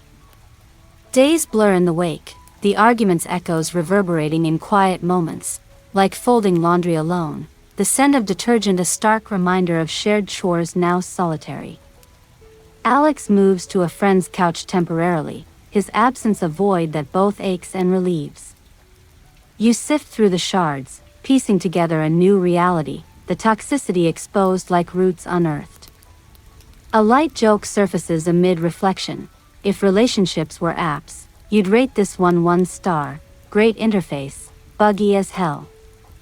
But the pain dominates, the revelation a turning point that shatters and, perhaps, begins to heal. The shards of that explosive confrontation litter your days like broken glass underfoot, sharp and unavoidable as you tiptoe through the aftermath in the apartment that now feels too big, too empty without Alex's temporary presence filling the spaces. Mornings greet you with a hollow quiet, the coffee maker gurgling solo as you pour a single mug, the steam curling up like unanswered questions, carrying the bitter aroma that matches the taste lingering in your mouth from last night's sleepless replay of arguments. He's crashing at a friend's place, a decision made in the heat of that final exchange, his duffel bag packed hastily with clothes tumbling out like spilled secrets. But distance doesn't mean disconnection. Oh no, the fallout crashes in waves, starting with the texts that ping your phone like insistent knocks. First apologetic, then pleading, a digital barrage designed to wear down your resolve. You scroll through them at work, the office hum a backdrop of keyboard clatters and muffled phone calls, your screen hidden behind a stack of files as if secrecy is now your shared language. I miss you. Let's talk, one reads, followed by, I know I messed up, but we can work through this. Manipulation creeps in subtly, wrapped in nostalgia. Remember our first date? That picnic in the rain? We got through that. It's a callback to sweeter times, pulling at heartstrings like a puppeteer, making you question if the toxicity was always there or if it's a recent poison. You delete a few, but others linger, unread notifications glowing like embers. A gentle sarcasm slips into your thoughts as you sip lukewarm coffee from the break room machine. Great. Now he's auditioning for a rom-com sequel where the cheater gets the girl back with emojis and memories. But the humor fades quickly, replaced by a knot in your chest that tightens with each attempt at reconciliation. Evenings bring more chaos, the apartment's lights casting long shadows across the living room floor, the TV droning unwatched as background noise to drown out the silence. Alex shows up unannounced one night, knocking softly at first, then more insistently, the sound echoing through the hallway like a heartbeat out of sync. You open the door a crack, the chain latch a physical barrier mirroring the emotional one you've built. He's there with takeout from your favorite Thai place, bags rustling in his hands, the spicy scent of pad CEW wafting in tempting curls. Peace offering, he says with that sheepish grin that once melted your defenses, eyes pleading under the hallway's fluorescent buzz. You let him in, against your better judgment, the door clicking shut behind him like a trap springing. Dinner unfolds tensely at the kitchen table, chopsticks clacking against bowls, the flavors sharp on your tongue but hard to swallow amid the undercurrent of his words. He dives into manipulation mode, voice soft and calculated. I've been thinking a lot. This thing with Jordan, it was nothing, a mistake born from stress. You're the one I want. He reaches for your hand across the table, his touch warm but now foreign, like holding a stranger's. You pull back slightly, the wood grain under your fingers a grounding texture as you counter, a mistake? Months of lies aren't a slip-up, Alex. And Jordan's nothing? Tell that to the recordings. He sighs, leaning back in his chair with a creak, launching into a narrative flip. You're right to be hurt, but don't throw us away over this. We've built so much, the trips, the inside jokes. Counseling could help, I've looked into it. It's a classic ploy, dangling hope like bait, making you feel like the unreasonable one for not biting. The chaos swirls inside you, a mix of lingering love and fresh anger, the room feeling stuffier despite the open window letting in a cool breeze laced with city smells, exhaust and distant rain. You navigate this fallout like a minefield, each step cautious as his attempts escalate. Phone calls come next, your device vibrating on the nightstand in the wee hours, the screen lighting up the darkened bedroom with his name. You answer once, voice groggy from half-sleep, the sheets tangled around you like restraints. I can't sleep without you, he says, his tone laced with vulnerability that tugs at old habits. Give me a chance to make it right. Manipulation weaves through, subtle accusations. If you really loved me, you'd see I'm trying. It plants seeds of guilt, making you wonder if holding firm makes you the villain in this twisted tale. You hang up, staring at the ceiling fan's lazy spin, its hum a white noise that can't quiet the internal storm. A modern aside flickers. In the age of ghosting, why can't breakups come with a do not disturb for exes? But reality bites harder, the chaos amplifying as he enlists mutual friends, their texts popping up like unwelcome pop-ups. Heard about you too. Alex seems really sorry, maybe talk it out? Dealing with this web of influence adds layers to the turmoil. You meet Mia at a park bench during lunch, the sun filtering through leaves in dappled patterns, birds chirping overhead as if mocking the heaviness. Sandwiches unwrap with crinkly paper, the fresh bread scent mingling with cut grass, but appetite wanes as you recount his tactics.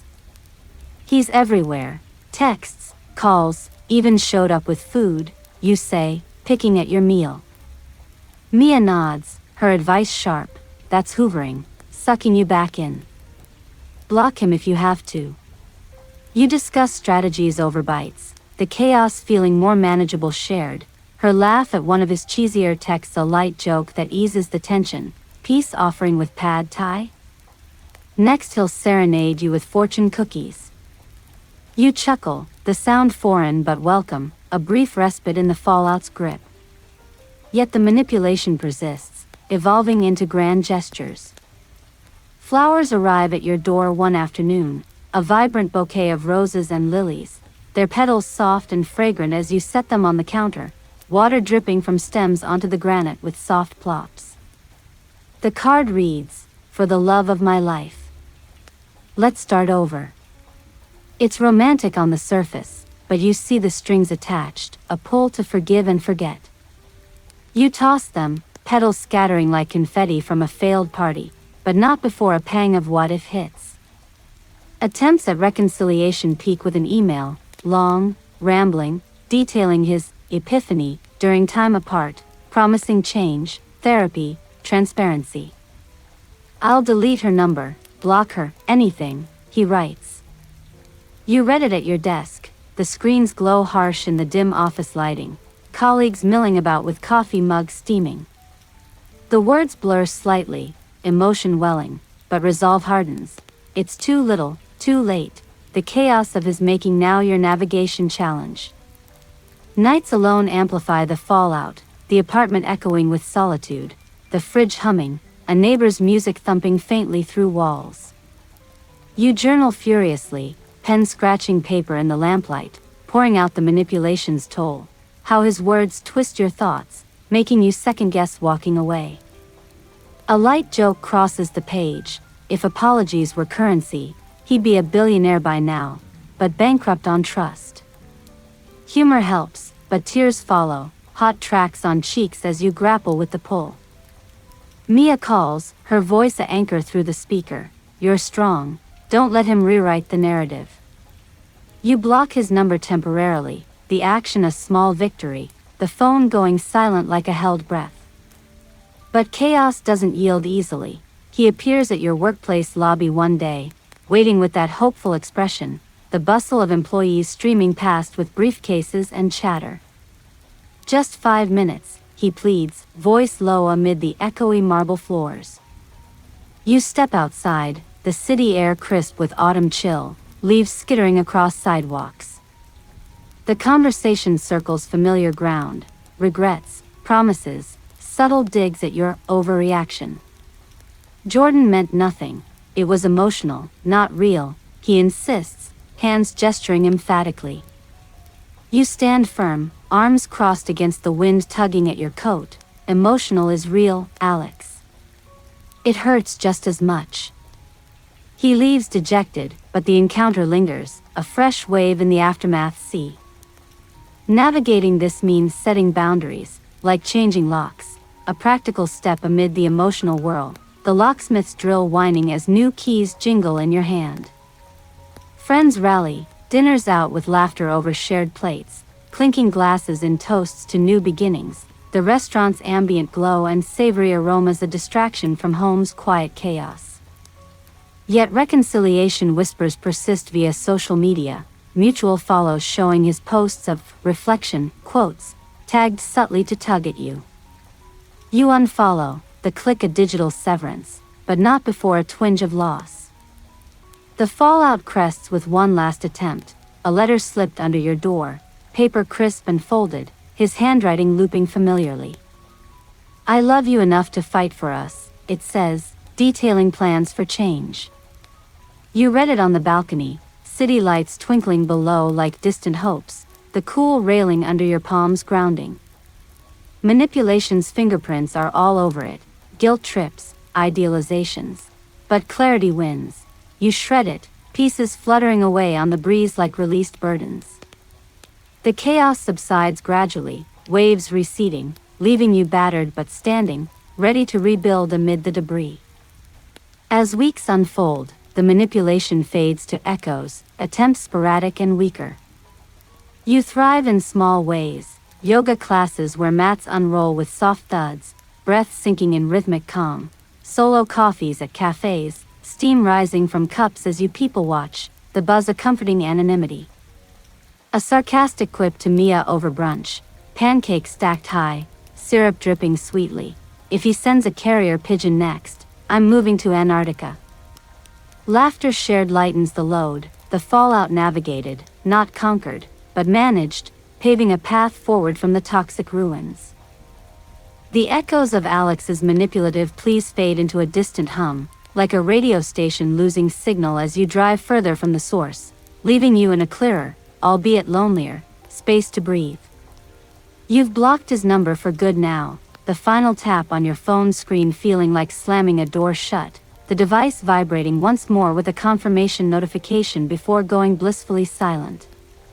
The apartment, once a battlefield of emotions, starts to feel like yours again, the couch rearranged slightly for better light from the window, fresh plants on the sill adding pops of green that catch the morning sun in dewy glints, their earthy scent mingling with your new routine of herbal tea instead of shared coffee.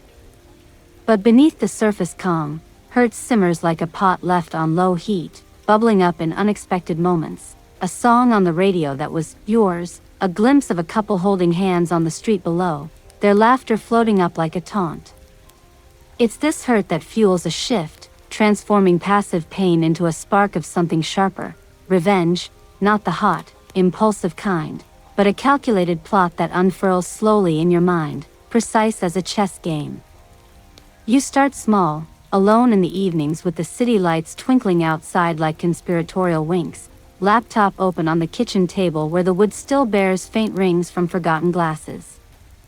The hurt propels you to revisit the dossier, not for wallowing this time, but for strategy, scrolling through screenshots and recordings, each one a reminder of the betrayal that stings anew, like pressing on a bruise. Turn the tables, you mutter to yourself, the words hanging in the air amid the hum of the fridge cycling on. Modern tech makes plotting almost too easy, doesn't it? Like ordering vengeance with next-day delivery. You begin by mapping out their vulnerabilities, Jordan's professional ambitions, gleaned from her social media profiles you still peek at occasionally, her posts about climbing the corporate ladder laced with hashtags like #girlboss and #hustlehard. Alex's too, his reliance on that upcoming promotion, the one he bragged about during better days. The plan coalesces, expose the affair in a way that hits where it hurts, their careers, without leaving fingerprints that point back to you. Enlisting allies becomes the next step, a careful selection process that starts with Mia, your steadfast confidant who's been there through the tears and takeout sessions. You meet her at a bustling wine bar downtown, the kind with exposed brick walls and Edison bulbs casting a warm, amber glow over high-top tables, the clink of glasses and murmur of conversations providing cover for your hushed plotting. The air carries notes of oak and fruit from opened bottles, a sensory backdrop as you slide into a stool beside her, the leather cool under your thighs. I need your help, you say over a shared charcuterie board, cheeses and cured meats arranged artfully, their salty tang sharp on your tongue. Mia leans in, eyes sparkling with intrigue, spill.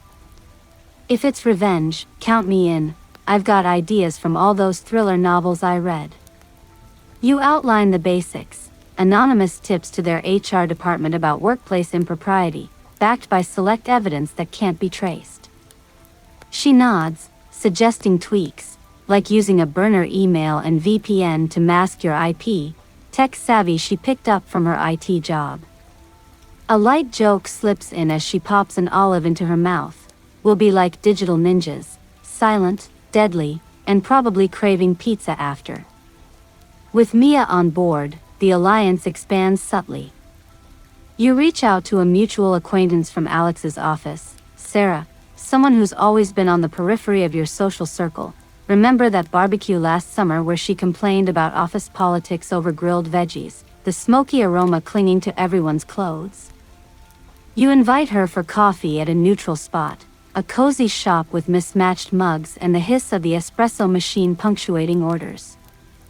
Steam rises from your lattes in fragrant swirls as you steer the conversation casually at first, then drop hints about what you've uncovered. I heard some rumors about Alex and Jordan, you say vaguely, watching her reaction over the rim of your cup. Sarah's eyes widen, confirming she suspected something, whispers in the break room, lingering glances during meetings. It's more than rumors, you confide, showing a blurred screenshot on your phone, enough to hook her without full exposure. Hurt fuels your pitch. They played with my life. Now it's time to even the score. She agrees to help, her own grudge against Jordan's cutthroat style making her a willing ally, providing insider details on company policies, like how HR takes anonymous complaints seriously to avoid scandals.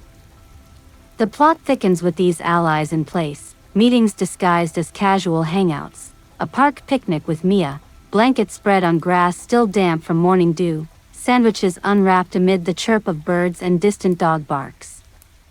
You brainstorm logistics, the timing, right before performance reviews, the content, highlighting how the affair affected team dynamics, with evidence attached but sources redacted. Sarah joins via group chat, her messages pinging in with tips. Use this phrasing for the email. It triggers their protocol. Fueled by hurt that resurfaces in quiet moments, like finding an old photo of you and Alex tucked in a drawer, smiles frozen in happier times, you refine the plan, each detail a salve on the wound. A gentle sarcasm creeps into your inner thoughts during a solo jog, pavement thudding under your sneakers, sweat beading on your skin. Revenge is a dish best served cold, but with a side of anonymous emails for that extra chill. Execution begins in phases, the first being reconnaissance. With Sarah's help, you access public company forums anonymously, scanning for similar complaints to blend yours in seamlessly. Evenings stretch with this work, the glow of your screen illuminating the living room, the tick of the clock a steady rhythm as you draft the tip, concerned about inappropriate relationships impacting morale. See attached. Attachments are scrubbed of metadata, a trick Mia teaches you over video call, her face pixelated slightly on your tablet. The hurt propels you forward when doubt creeps in, flashes of Alex's pleading eyes, Jordan's confident smile and her profile pic. They turned the tables on me first, you remind yourself, fingers hovering over the send button before pressing it from a public Wi-Fi spot at a library, the scent of old books and quiet whispers around you adding to the clandestine vibe. Allies prove invaluable as ripples start. Sarah reports back whispers in the office, the email landing like a pebble in a pond, HR launching a discreet inquiry. You enlist one more helper, an old college friend, Liam, who's a whiz with graphics. Remember that group project where he designed flyers that won awards? You meet him at a craft brewery, taps flowing with amber alesh, the hoppy bitterness matching your mood as you explain the need for forged documents that look real but aren't traceable. Nothing illegal, you assure over pretzels dusted with salt, crunching satisfyingly. He agrees, fueled by loyalty and a dash of excitement. This is like a spy movie. I'll make it pop. He creates subtle enhancements to your evidence, like timestamp overlays that align perfectly, delivered via encrypted file share. The plot unfolds with calculated precision, another anonymous post on a professional review site, detailing the affair's impact without names but with enough hints for insiders to connect dots. Hurt transforms into empowerment as you watch from afar, social media stalks showing Jordan's posts turning vague and stressed, Alex's profile going quiet. Mia cheers you on during a spa day you treat yourselves to, steam from the sauna enveloping you in warm mist, the eucalyptus scent clearing your head. They're getting a taste of their own medicine, she says, and you share a laugh, the sound echoing off tiled walls, a light joke bubbling up. If Karma had a delivery service, we'd be the express option. Turning the tables escalates with a final touch, a whispered tip to a rival colleague via Sarah, planting seeds of doubt in project assignments. You coordinate from home, pacing the floorboards that creak familiarly, phone in hand as updates roll in. The hurt that once crippled now drives, a fuel that's clean burning, leaving clarity in its wake. Allies bond over the mission, Mia hosting a strategy dinner, with pasta al dente and wine flowing, laughter mixing with serious nods as you review progress. Liam chimes in remotely, his edits flawless. A sarcastic quip from you lightens the mood. Who knew Betrayal would turn us into a revenge startup? Next, we'll go public. As the plan hums along, sensory details ground you. The cool keys of your laptop under fingers during late-night sessions, the distant thunder of a storm outside mirroring your inner resolve, rain pattering against windows like applause. You feel the shift, from victim to architect, the betrayers now on the defensive. One evening, alone with a book but mind wandering, you reflect on the fuel, hurt, yes, but also a reclaiming of power. The plot, calculated and ally-supported, turns the tables inch by inch, the satisfaction bittersweet but undeniable. Weeks in, signs of impact emerge. Sarah texts about tension in meetings, Jordan's promotion stalled, Alex facing scrutiny. You celebrate quietly with Mia over ice cream sundaes, spoons clinking in bowls, chocolate sauce dripping sweetly. Phase 1 complete, she toasts. The revenge, fueled by that initial hurt, blossoms into a web that ensnares the betrayers, your allies the threads holding it strong. And in quieter moments, like watching sunset hues bleed across the sky from your balcony, railing cool under palms, you sense closure nearing, not full, but a start. With the pieces of your revenge plot locked in place like a well-oiled machine, you dive into the execution phase, each step a deliberate move that sends ripples through the toxic web Alex and Jordan have spun. It's early morning when you kick things off, the sun just peeking over the skyline, casting a golden haze through your apartment window that dances across the kitchen counter where your laptop sits open, screen glowing softly in the dim light. The aroma of fresh ground coffee fills the air, bitter and invigorating, a ritual you've claimed fully now that solitary mornings are the norm. You've scheduled this first strike for precision, right as the workweek ramps up, when HR inboxes are fresh and inquiries hit hardest. Mia's on a video call with you, her face pixelated slightly on the screen, mug in hand as she nods approval. Hit send, and let's watch the dominoes fall, she says, her voice crackling through the speakers with that mix of excitement and solidarity that's become your fuel. You hover over the anonymous email draft one last time, fingers poised on the trackpad, the cursor blinking like a heartbeat. The subject line reads, concern regarding workplace conduct, neutral enough to slip under radars but pointed enough to demand attention. Inside, you've attached scrubbed files, screenshots of messages with timestamps aligning to office hours, blurred photos from the park meetup that Sarah confirmed as during a team lunch, and an enhanced timeline graphic Liam whipped up, showing overlaps in their projects that scream conflict of interest. No names outright, but hints woven in, references to the marketing department, specific dates that match company events. You click send from the library's public Wi-Fi you visited yesterday, the connection secure behind a VPN, the hum of students typing essays around you, a distant buzz that masked your presence. Back home now, confirming delivery via a throwaway account, you feel a thrill mixed with the lingering hurt. A modern aside pops into your head. Revenge in the digital age is like ghosting but with receipts. Satisfying, yet it leaves you checking your own shadows. The waiting game begins, but you're not idle. Step 2 unfolds that afternoon as you coordinate with Sarah over encrypted chat, her messages popping up on your phone while you're at work, the office fluorescents buzzing overhead like judgmental insects. She's your eyes and ears inside, slipping into the break room where the coffee machine gurgles perpetually, steam rising in lazy wisps scented with burnt grounds. HR's buzzing, memo went out about professional boundaries, she texts, adding a emoji that's half smirk, half caution. You respond with instructions for the whisper campaign, seed doubts to a rival in Jordan's department, someone gunning for the same promotion. Sarah does it casually over lunch in the cafeteria, trays clattering on tables, the aroma of cafeteria specials, rubbery pizza and wilted salads, hanging heavy. Heard Jordan's been pulling extra hours with Alex on that campaign. Hope it's all above board, she says offhand, watching the rival's eyes narrow over a forkful of pasta. The seed plants, and by evening, Sarah reports back, murmurs in meetings, sidelong glances during presentations.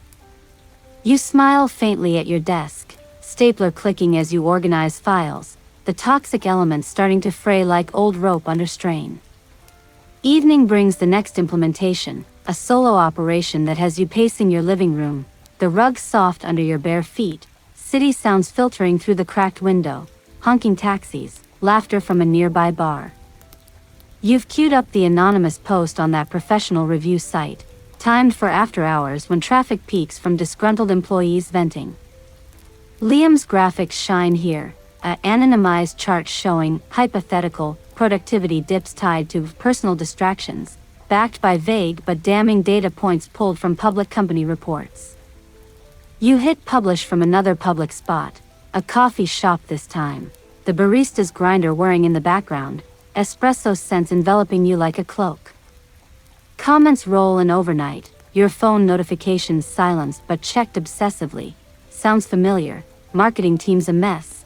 One reads, HR needs to investigate favoritism, another. The pressure builds subtly, the scheme's tendrils reaching deeper, watching as the crumble begins. A gentle sarcasm whispers in your mind as you sip decaf. Who knew spreadsheets could be weapons? Sharper than swords, with none of the mess. By midweek, the plan accelerates with Mia's contribution, meeting her at that same wine bar for a debrief, glasses clinking softly amid the low hum of patrons chatting, candlelight flickering on tabletops sticky from spilled drops. She's crafted a follow-up tip, this one to an industry watchdog blog via an untraceable form, attaching a redacted recording snippet, Alex's voice muffled but clear, discussing our secret project, with Jordan in tones too intimate for colleagues. This'll stir the pot, Mia says, swirling her Cabernet, the deep red liquid catching the light like blood. You approve, and she sends it from her end, the click echoing in your ears even remotely. The blog post goes live the next day, a scathing piece on corporate romances gone wrong, no names but enough details for insiders to connect dots. Sarah texts frenzy, office is on fire, Jordan called in sick, Alex looks like a ghost in meetings. You feel the toxic crumble under the pressure, their perfect facades cracking like eggshells, the hurt that fueled you now morphing into a cold satisfaction. Step by step, you layer on more, a forged but realistic leak of an internal email chain, Liam's masterpiece with headers mimicking the company's format, hinting at misused resources for personal meetups. He delivers it digitally during a quick meet at the brewery, pints foaming at the rim, the yeasty scent mingling with pretzel salt. Pixel perfect, he grins, USB drive sliding across the table like contraband. You upload it to a file sharing site, linking it anonymously in a forum thread Sarah starts under a sock puppet account. The forum buzzes, shares spiking, the scheme's momentum building like a snowball downhill. Watching from afar, social media stalks on private mode, profiles loading with agonizing slowness over your home Wi-Fi, you see the signs. Jordan's posts turn motivational but strained, quotes about overcoming obstacles, Alex's goes radio silent, a telltale sign of damage control. The pressure mounts, HR escalating to interviews, per Sarah's updates over park bench lunches, wrappers crinkling from takeout subs, pigeons cooing nearby. One pivotal step hits on Friday, the week's climax. You orchestrate a accidental forward of evidence to a key stakeholder, routed through Sarah's ally in IT who mistakenly attaches it to a mass email. It's risky, but calculated. The file lands in inboxes during a company-wide update, the ping of notifications a symphony of exposure.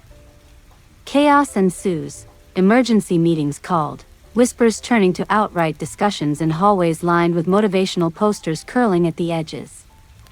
Mia calls you that night, voice hushed over the line as rain patters against your window, streaks blurring the city lights. It's crumbling, they're suspending investigations pending review. You lean back on the couch, the leather creaking softly, a light joke bubbling up. If this were a movie, we'd need popcorn for the third act twist. But reality's bite is sharper, the toxic elements dissolving under the relentless pressure you've applied. As the weekend dawns, you monitor the fallout from a distance, jogging in the park where paths wind through dew-kissed grass, your breath sinking with footfalls on gravel. Allies check in, Liam with a thumbs-up emoji, Sarah with snippets of office gossip, Jordan facing demotion talks, Alex's promotion on ice. The scheme implements flawlessly, each step watched with a mix of detachment and vindication, the hurt receding like tidewater exposing sharp rocks beneath. Evenings find you reflective, cooking solo dinners, pasta boiling in pots that bubble merrily, herbs chopped with rhythmic knife taps, pondering the ethics in fleeting moments. But the crumble justifies it, their lies unraveling publicly, reputations tarnished just enough to sting without total ruin. The final step in this phase seals it, an anonymous call to the company's ethics hotline, scripted with Mia's help, your voice disguised through an app that warps tones like a funhouse mirror. You dial from a burner phone bought cash at a corner store, the plastic cool in your hand, speaking measured words about observed misconduct, while pacing the balcony, cool air nipping at your skin. The operator notes it diligently, the line crackling faintly, promising follow-up. Hang up, and it's done, the pressure at maximum, the toxic core fracturing. Sarah's final update comes Sunday. They're lawyering up, but the damage is done. Team morale's shot, projects reassigned. You exhale, watching sunset hues paint the horizon from your window, glass fogging slightly from your breath. Throughout, the implementation has been meticulous, step by calculated step, allies your backbone in this covert operation.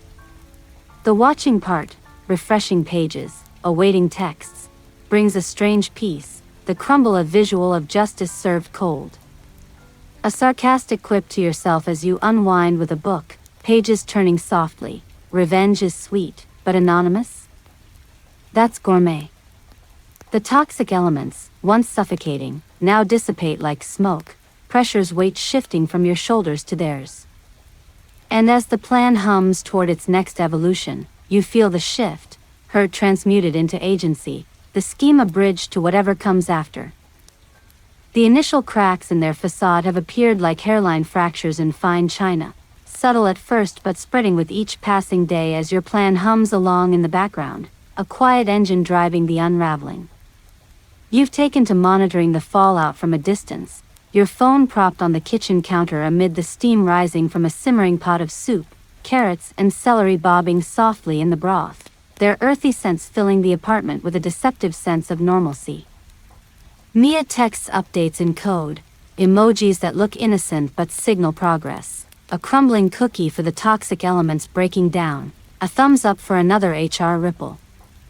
But just as you start to feel the satisfaction settle in, like the first sip of hot cocoa on a chilly evening, wrapping you in its warmth, unexpected complications rear their heads, twisting the narrative in ways you hadn't anticipated. It's as if the universe decided your revenge needed a plot twist, because why make it easy when drama's on the menu? One afternoon, while you're at work, the office air thick with the hum of printers spitting out reports and the faint tang of someone's microwaved lunch lingering like an unwelcome guest, your phone buzzes with a call from an unknown number. You let it go to voicemail, focusing on the spreadsheet glaring back at you from the screen, cells filled with numbers that blur in your distraction.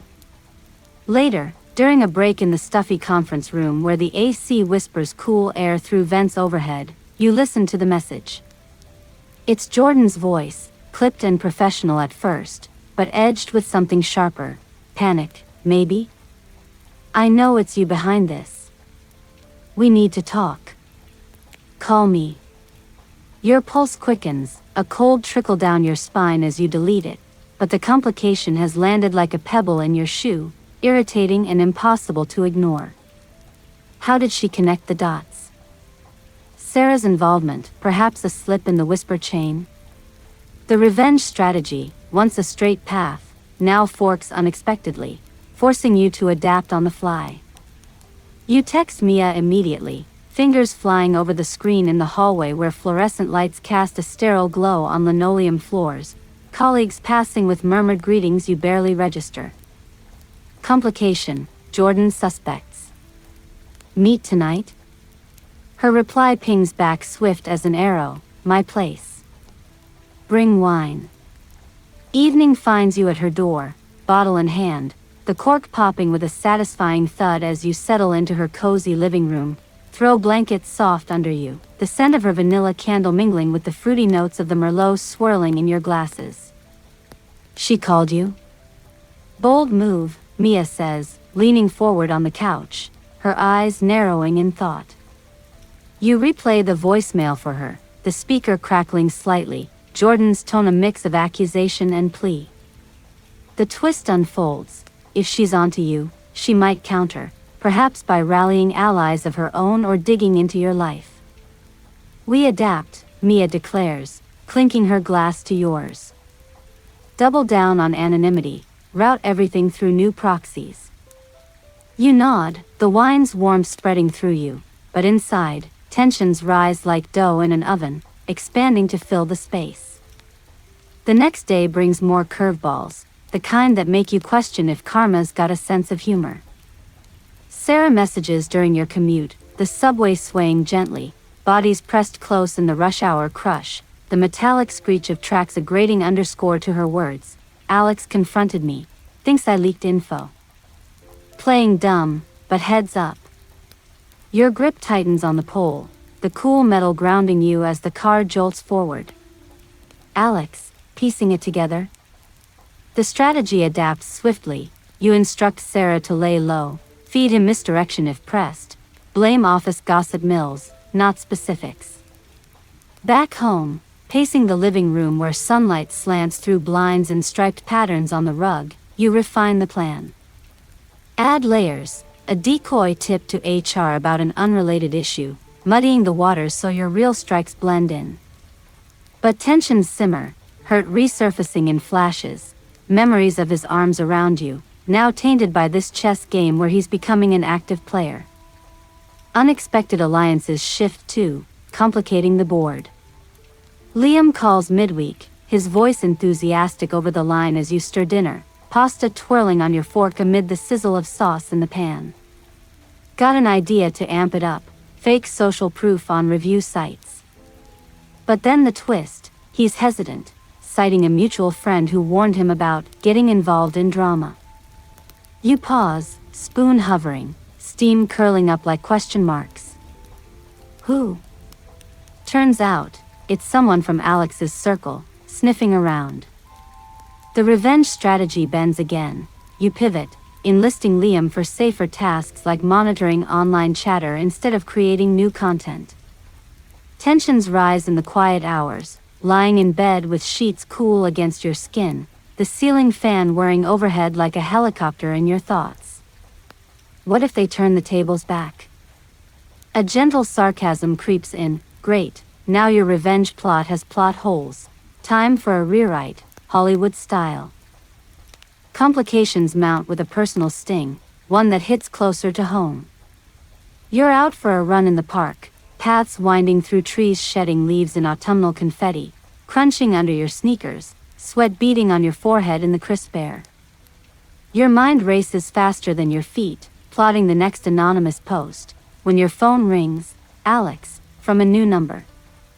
You answer this time, breath coming in puffs, the distant bark of dogs and chatter of joggers a surreal backdrop. Stop this, he says, voice low and urgent. I know it's you. Jordan's job is on the line, mine too. We can end this amicably. The plea tugs at old strings, but then the manipulation slips in. If you ever loved me, you'd back off. Anger flares, hot as the burn in your legs. You hang up, but the twist lingers. He's adapting too, perhaps hiring his own investigator or rallying support. Back home, shower steam fogging the mirror, water cascading in rhythmic patters, you strategize with Mia over text, block and reroute. Use burner for all comms now.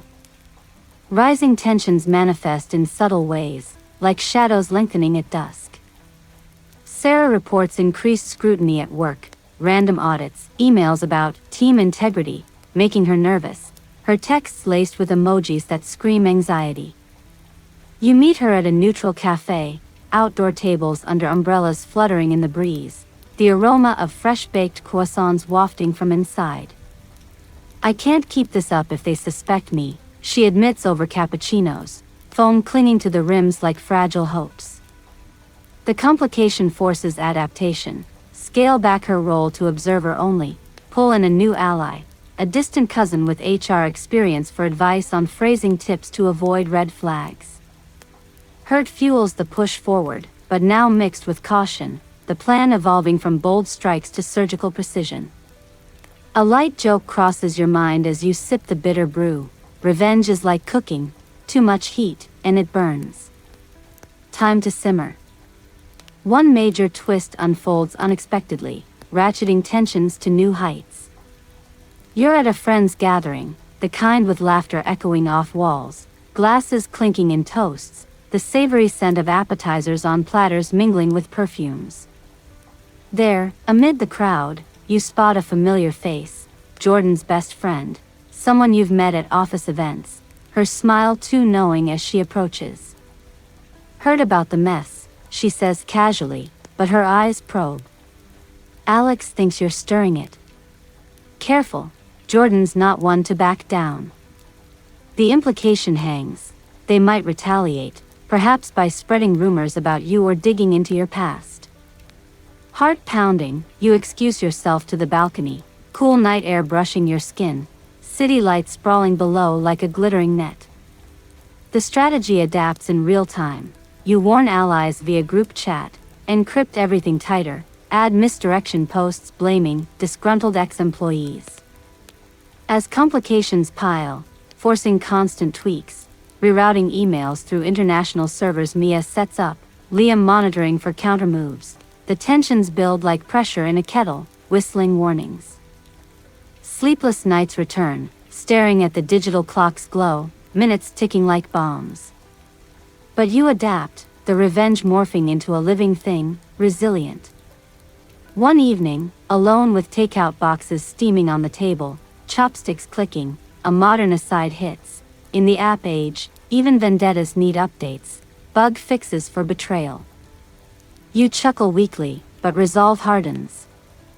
The climax of twists comes when Alex emails from a work address, slipped through your filters somehow, the subject, truce?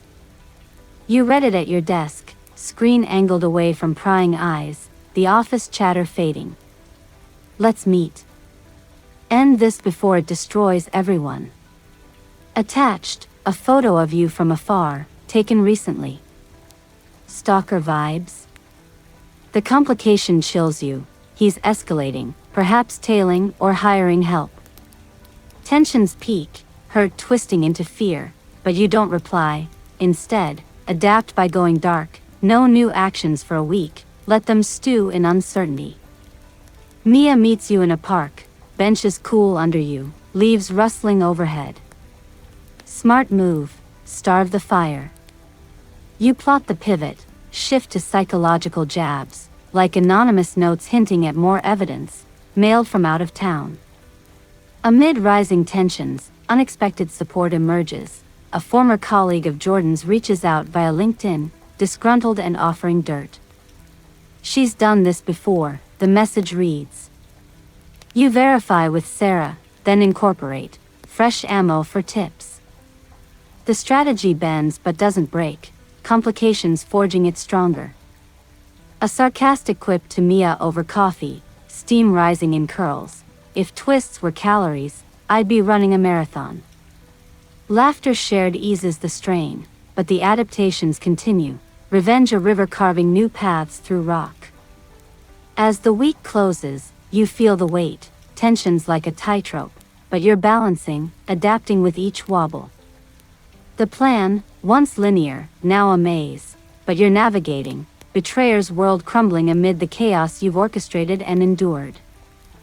The twists have coiled around your plan like vines overtaking a garden, turning what was once a controlled burn into a wildfire that's harder to contain. But you're not backing down now, not when the peak looms so close, promising a release from the pent-up fury that's been your constant companion. You've adapted at every turn, rerouting your strategies through shadowy digital paths and whispered alliances. The tension's a constant hum in your veins like caffeine after too many late nights. Mia's become your war room general, her apartment a hub where maps of the scheme spread across her coffee table, sticky notes fluttering under the fan's breeze, the scent of takeout pizza boxes adding a greasy tang to the air.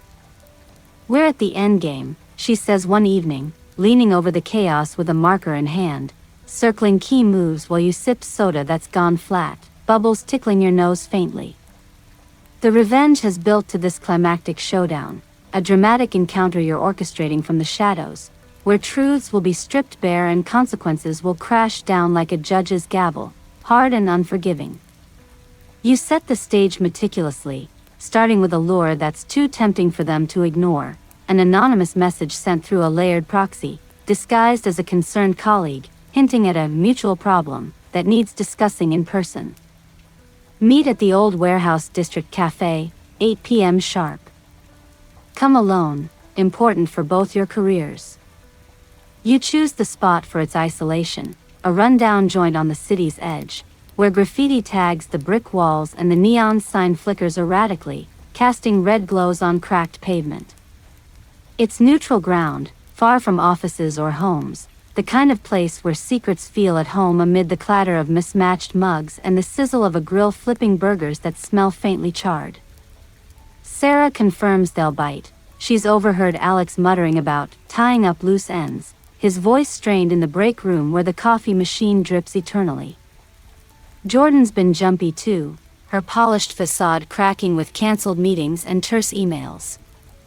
The pressure you've applied, those HR tips, the blog exposes, the forum whispers, has them cornered, ready to grasp at any straw. As dusk falls, you arrive early, slipping into a booth in the back where shadows pool like ink, the vinyl seat sticky under your jeans, a menu stained with old spills propped before you as camouflage. Your heart thuds a steady rhythm, palms damp as you wipe them on your napkin. The diners hum a mix of low conversations and the jukebox crooning an old blues tune about lost love, fitting, in a twisted way. Mia's on standby via earpiece, a discreet device tucked away, her voice a whisper in your ear. Cameras are rolling, hidden in the planter and your bag. We've got audio too. Liam rigged it, his tech wizardry turning everyday objects into surveillance tools. Feed streaming to a secure cloud where evidence will pile up like kindling. The plan, draw them out, force admissions, capture it all for the final blow, a package to HR and perhaps the press if needed. Truths laid bare, consequences hitting where it hurts most, reputations, jobs, the illusions they've clung to. Alex arrives first, pushing through the door with a bell's jangle that cuts through the murmur, his coat collar up against the chill wind whistling outside. He scans the room, eyes narrowing under the harsh fluorescent lights that buzz faintly overhead, spotting you with a jolt that straightens his spine. "You?" he breathes, sliding into the booth opposite, hands flat on the table as if bracing for impact. The air thickens, charged like before a storm, the scent of his cologne mixing with the diner's greasy fry oil in a nauseating blend. "I should have known. This ends tonight. Whatever you're doing, stop." His voice is low, urgent, but you see the cracks, bags under his eyes, stubble shadowing his jaw, the once confident man reduced to pleading. You lean forward, voice steady despite the adrenaline spiking your pulse. "It ends when the truth comes out, Alex. All of it, the affair, the lies, how you gaslit me while building your little escape." He glances around, paranoia etching his features, the diner's patrons oblivious, a couple laughing at the counter, a lone trucker nursing coffee that steams gently. Jordan's on her way. We can talk this out civilly. But civility shatters as the door jangles again, Jordan striding in with purpose, her heels clicking on the tiled floor like ticking clocks. She freezes seeing you, color draining from her face, but recovers quickly, joining the booth with a forced smile that doesn't reach her eyes. So, this is the concerned colleague? Clever. Up close, the toll shows, makeup can't hide the tension lines, her perfume sharp and overpowering, clashing with the diner's aromas. The dramatic encounter ignites, truths bubbling up like lava, consequences looming as you lay your cards down. You both thought you could play house behind my back. Lunches, trips, whispers at work. You start, pulling out your phone to show a compiled video snippet, the screen glowing in the dim light, playing muffled audio of their car conversation about us against the world. Alex's face pales further, Jordan's hand trembling as she reaches for her water glass, ice clinking softly. This is harassment, she hisses, but her voice wavers, eyes darting to the exits where streetlights flicker through grimy windows. You counter calmly, the earpiece buzzing with Mia's encouragement. Stay cool, they're cracking. Harassment? Try betrayal. You stole months of my life, turned our home into a lie. Now, the office knows, HR's digging, promotions frozen. Consequences, right? Alex interjects, leaning in desperately. We ended it weeks ago. It was a mistake, stress, proximity. Please, don't ruin us over this. The showdown peaks as emotions erupt, truths laid bare in raw confessions that echo off the diner's walls. Jordan snaps, voice rising just enough to turn a few heads. You think you're the victim? He came to me because you were distant, always suspicious. It's a deflection, but it stings, callbacks to your own doubts flashing, those nights questioning your worth. You fire back, voice steady but laced with the hurt that's fueled this all. Distant? Because of your secrets. The texts, the gifts, that bracelet I gave him, on your wrist in photos? She flushes, glancing at Alex who rubs his temples, the weight hitting hard. We didn't mean for it to go this far, he admits, voice breaking, the admission captured crystal clear on the hidden mics. Consequences cascade, he reveals Jordan pushed for more, risking jobs for the thrill. She counters he promised to leave you. The air crackles, the diner's jukebox switching to a somber ballad that underscores the drama, steam from fresh coffee at nearby tables curling like smoke signals. You push further, revealing the full extent, the blog post, the forum threads, the tips that have their bosses circling like sharks.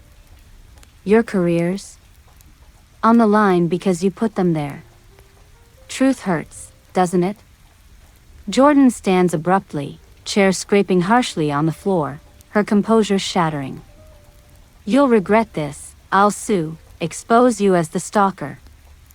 But it's bluff, her eyes betraying fear, hands clenching at her sides. Alex grabs her arm, murmuring to calm her, but the damage is done, admissions poured out, recorded for posterity. Mia whispers triumph, got it all, goldmine. The encounter turns physical in tension, not blows, Alex slamming a fist on the table, water spilling in rivulets that drip off the edge, Jordan pacing, heels echoing like accusations. Truths keep coming, how it started at that retreat, emotional hooks turning physical, the guilt they buried under justifications. Consequences hit hard as you play your ace. This feed's going to HR tomorrow, unless you confess yourselves, take the fall clean. Panic flares, Alex pleading, think of what we had, the trips, the laughs. Destroying me won't heal you. It tugs, but you stand firm, the diner's fluorescent hum amplifying the silence that follows. Jordan breaks first, tears streaking mascara. Fine, it's over. We'll come clean, but leave us alone after. It's the peak, dramatic and cathartic, truths naked under the harsh light, consequences a hammer blow to their worlds. You nod, standing to leave, the bell jangling behind you as cool night air rushes in, carrying hints of rain on the wind. Outside, You lean against the brick wall, graffiti rough under your palms, breaths coming deep and freeing. Mia meets you blocks away, car idling with headlights cutting the dark, her hug fierce amid the distant siren wail. You did it, Showdown 1. Back home, replaying the footage on your laptop, screen casting blue glows on walls lined with empty spaces where photos once hung, satisfaction mingles with exhaustion. The revenge reached its zenith, encounters dramatic, truths bared like open wounds, consequences crashing down, jobs teetering, relationships severed, illusions shattered beyond repair. Days blur in the aftermath, the peak echoing in quiet moments, sipping tea on the balcony, cities sprawl below twinkling like fallen stars, jogging paths where leaves crunch satisfyingly. Sarah reports the fallout, resignations tendered, whispers of scandals fading as new hires fill voids. A gentle sarcasm surfaces over brunch with Mia, pancakes fluffy and syrup sweet. Who knew showdowns came with bad coffee? Next time, 5-star venue. Laughter shared lightens the load, but the hard-hit consequences remind you of the cost, your own heart scarred, but healing in the victory. The climactic encounter lingers, a turning point where revenge crested, dramatic and unyielding. Truths laid bare stripped away pretenses, consequences a tidal wave that swept clean the toxicity. And as you move forward, the peak behind you, peace glimmers on the horizon, faint but real. The climax of that warehouse diner showdown lingers in your mind like the afterimage of a flashbulb, bright and blinding even days later as you navigate the quiet routines that have become your new normal. You've taken to long walks in the early mornings, when the city is still rubbing sleep from its eyes, streets damp with dew and the faint scent of bakeries firing up ovens wafting through the air, yeast and sugar mingling in tempting curls. Your sneakers hit the pavement with rhythmic thuds, each step a small assertion of control in a world that spun wildly off its axis. The dust from the revenge has settled, not in a neat pile but scattered like ash after a bonfire, gray and pervasive, forcing you to sift through it for meaning. Bitter reflections creep in during these solitary moments, the toxic patterns of the relationship unfolding in your thoughts like a map you've finally learned to read, revealing paths you wandered blindly and dead ends you crashed into. You pause at a park bench, the wood cool and slightly splintered under your palms, overlooking a pond where ducks glide smoothly across the surface, their wakes rippling outward in silent consequences. It's here that insights bubble up, unbidden but insistent, how the toxicity wasn't just in Alex's betrayal, but in the subtle ways you enabled it, vulnerabilities laid bare like exposed wiring. Remember those early red flags? The way he'd dismiss your concerns with a laugh, calling you overthinker, in that affectionate tone that masked control. You see it now, the gaslighting not as isolated incidents but a pattern, woven into the fabric of your days, eroding your confidence like acid on stone. Just trust me, he'd say, and you did, because love blinded you to the cracks.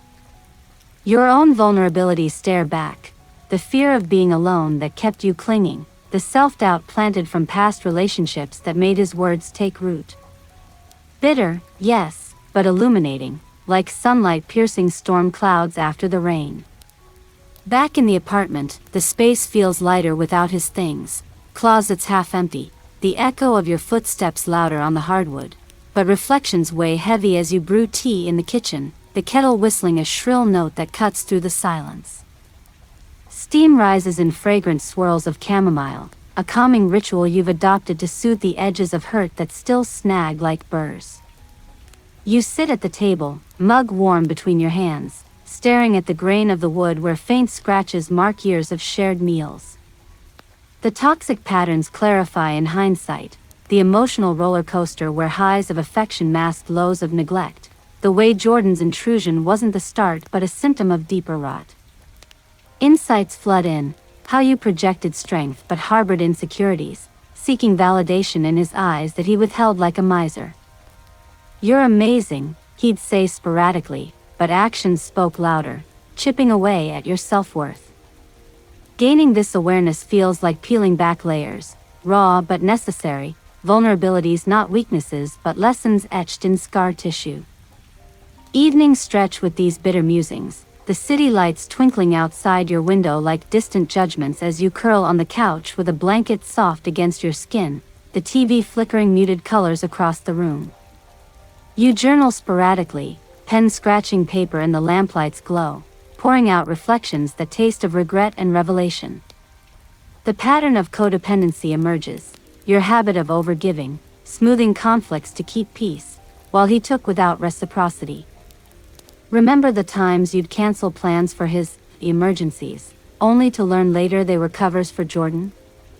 Your vulnerabilities, rooted in a childhood of unstable homes, craving stability, made you ripe for the toxicity, blind to how it drained you. Insights sharpen, relationships aren't saviors, they're mirrors, and this one reflected your unhealed parts. Bitter laughter escapes sometimes, a gentle sarcasm in your thoughts. Who knew heartbreak came with free therapy sessions? But humor softens the edges, making the reflections bearable. Mia joins you for these introspective dives, meeting at that familiar cafe where outdoor tables catch the afternoon sun, umbrellas casting dappled shade on checkered cloths. The clink of spoons in coffee cups punctuates your talks, the rich aroma of espresso grounding the ethereal wanderings of your mind. You're seeing it clearly now, she says, stirring her drink with a thoughtful swirl. You nod, sharing how the revenge, while satisfying, unearthed your own complicity, not in the betrayal, but in staying too long. Toxic patterns replay, the cycle of doubt, confrontation, reconciliation that addicted you to the drama.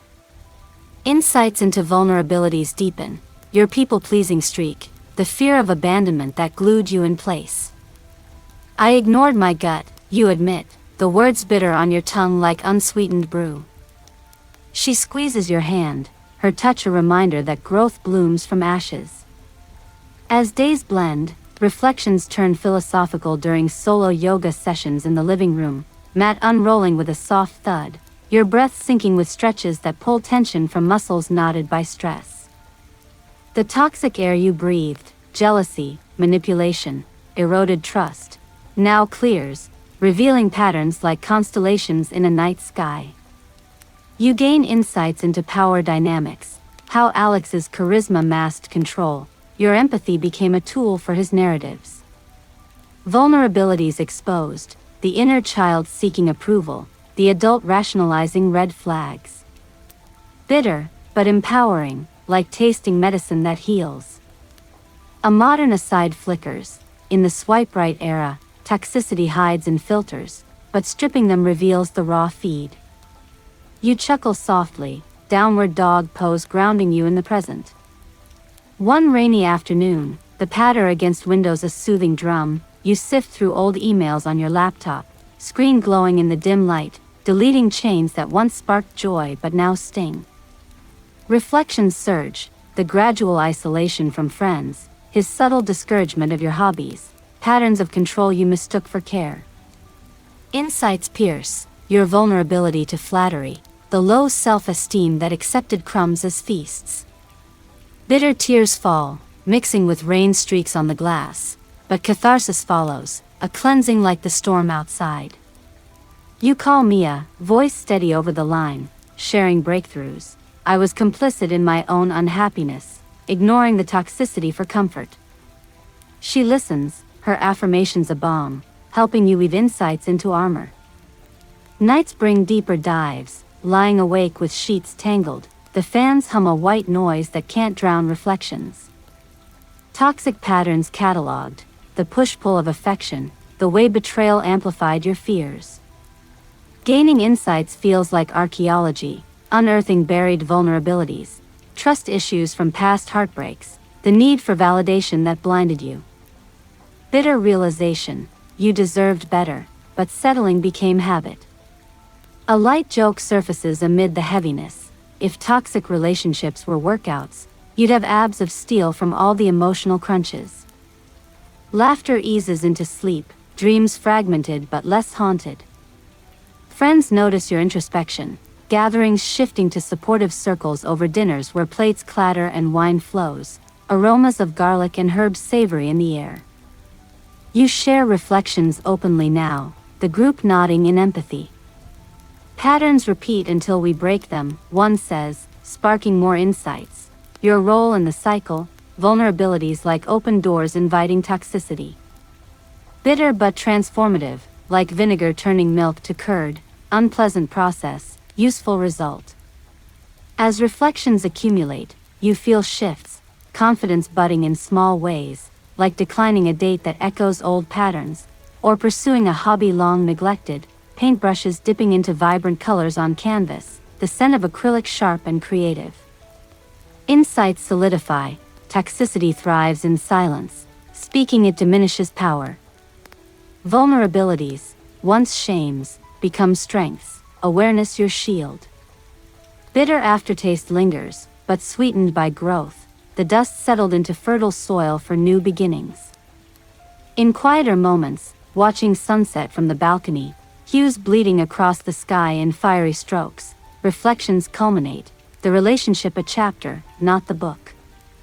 Toxic patterns decoded, insights gained like hard-won treasures, vulnerabilities mended stitch by stitch. And as night falls, stars pricking the dark like promises, you sense peace, not full, but budding, ready to bloom. The reflections from that post-showdown haze have carved paths in your mind, like rivers etching canyons over time, deep and irreversible, guiding you toward a tentative shore where healing might begin. You started small, almost imperceptibly at first, like dipping a toe into cool water before committing to the plunge. The apartment gets a fresh coat of paint in soft blues that remind you of open skies, the roller gliding smoothly over walls once marked by shared fingerprints, the sharp scent of latex lingering for days as a reminder of renewal. Mornings now unfold with purpose, the alarm chiming softly on your phone, pulling you from sheets that no longer tangle with another's limbs, and you stretch in the golden light filtering through curtains you've replaced with lighter fabrics that billow gently in the breeze. The path to healing isn't a straight highway but a winding trail, overgrown with remnants of hurt, but you're hacking through it, one deliberate step at a time, cutting ties that bound you to the toxicity like overgrown vines. You begin by severing the digital threads first, those invisible strings that could pull you back into the vortex with a single notification ping. Sitting at your desk one afternoon, the office hum a distant drone of keyboards clacking and phones ringing faintly. You block Alex and Jordan on every platform, social media icons graying out with satisfying finality, emails filtered to spam where they land with a digital thud, unheard and unseen. It's liberating, like shedding a heavy coat in spring, the weight lifting as you delete old message threads, thumbs swiping away conversations that once lit up your screen with hearts but now sting like paper cuts. Modern connections make it too easy to linger, don't they? Like ghosts haunting your feed with suggested memories. 1 year ago today. But you unsubscribe from that nostalgia, focusing instead on curating a space that's yours alone. Sensory details sharpen in this act. The cool glass of your phone against your palm, the soft click of confirmation buttons, the relief washing over you like a warm shower after a long day. Embracing personal growth follows naturally, small seeds planted in the fertile soil of solitude. You sign up for that art class you've eyed for months, the studio a haven of easels lined up like soldiers, the air thick with the turpentine tang of oils and the earthy smell of fresh canvases. Your brush dips into vibrant pigments, strokes hesitant at first but gaining confidence as colors blend into abstracts that mirror your inner swirl, blues for calm, reds for lingering anger. The instructor's voice drifts over the group, encouraging and gentle, as laughter bubbles from fellow students mixing palettes with clinking tools. Here, away from the toxicity, you rediscover joy in creation, vulnerabilities transforming into strengths. That self-doubt that once whispered, "Not good enough," now quiets under the satisfaction of a finished piece, hung on your wall where it catches the light just right. A gentle sarcasm slips in during a messy session. Who knew healing involved more paint on your clothes than the canvas? But you laugh it off, wiping smears from your hands with a rag that smells of solvent, embracing the imperfection. Cutting ties extends to social circles, a delicate surgery where you excise the mutual friends who sided with ambiguity, their texts tapering off after vague responses like, "I'm focusing on me right now." You nurture the true ones, like Mia, meeting for hikes on weekends where trails wind through forests alive with rustling leaves and the crisp scent of pine needles underfoot. Your breaths come in puffs as you climb inclines, muscles burning pleasantly, conversations flowing about futures untethered from the past. "You're glowing," she says one day, pausing at a viewpoint where the city sprawls below like a miniature model, hazy in the distance. You feel it, the growth budding like spring shoots, personal boundaries firming up where they once blurred. Away from the toxicity, you explore therapy, sessions in a cozy office with plush chairs that sink under your weight, the faint aroma of essential oils diffusing calm. The therapist's questions probe gently, unraveling patterns you reflected on, helping you rebuild self-esteem brick by brick. Personal growth blooms in unexpected ways, like joining a book club at the local library, shelves towering with spines whispering stories, the air cool and papery as you discuss plots over shared snacks, crunchy pretzels and sweet grapes that burst on your tongue. Laughter echoes in the room, bonds forming over shared insights, reminding you that connections can be healthy, not laced with doubt. You read voraciously at home too, books stacked on your nightstand where lamplight casts warm pools, pages turning with soft whispers late into the night.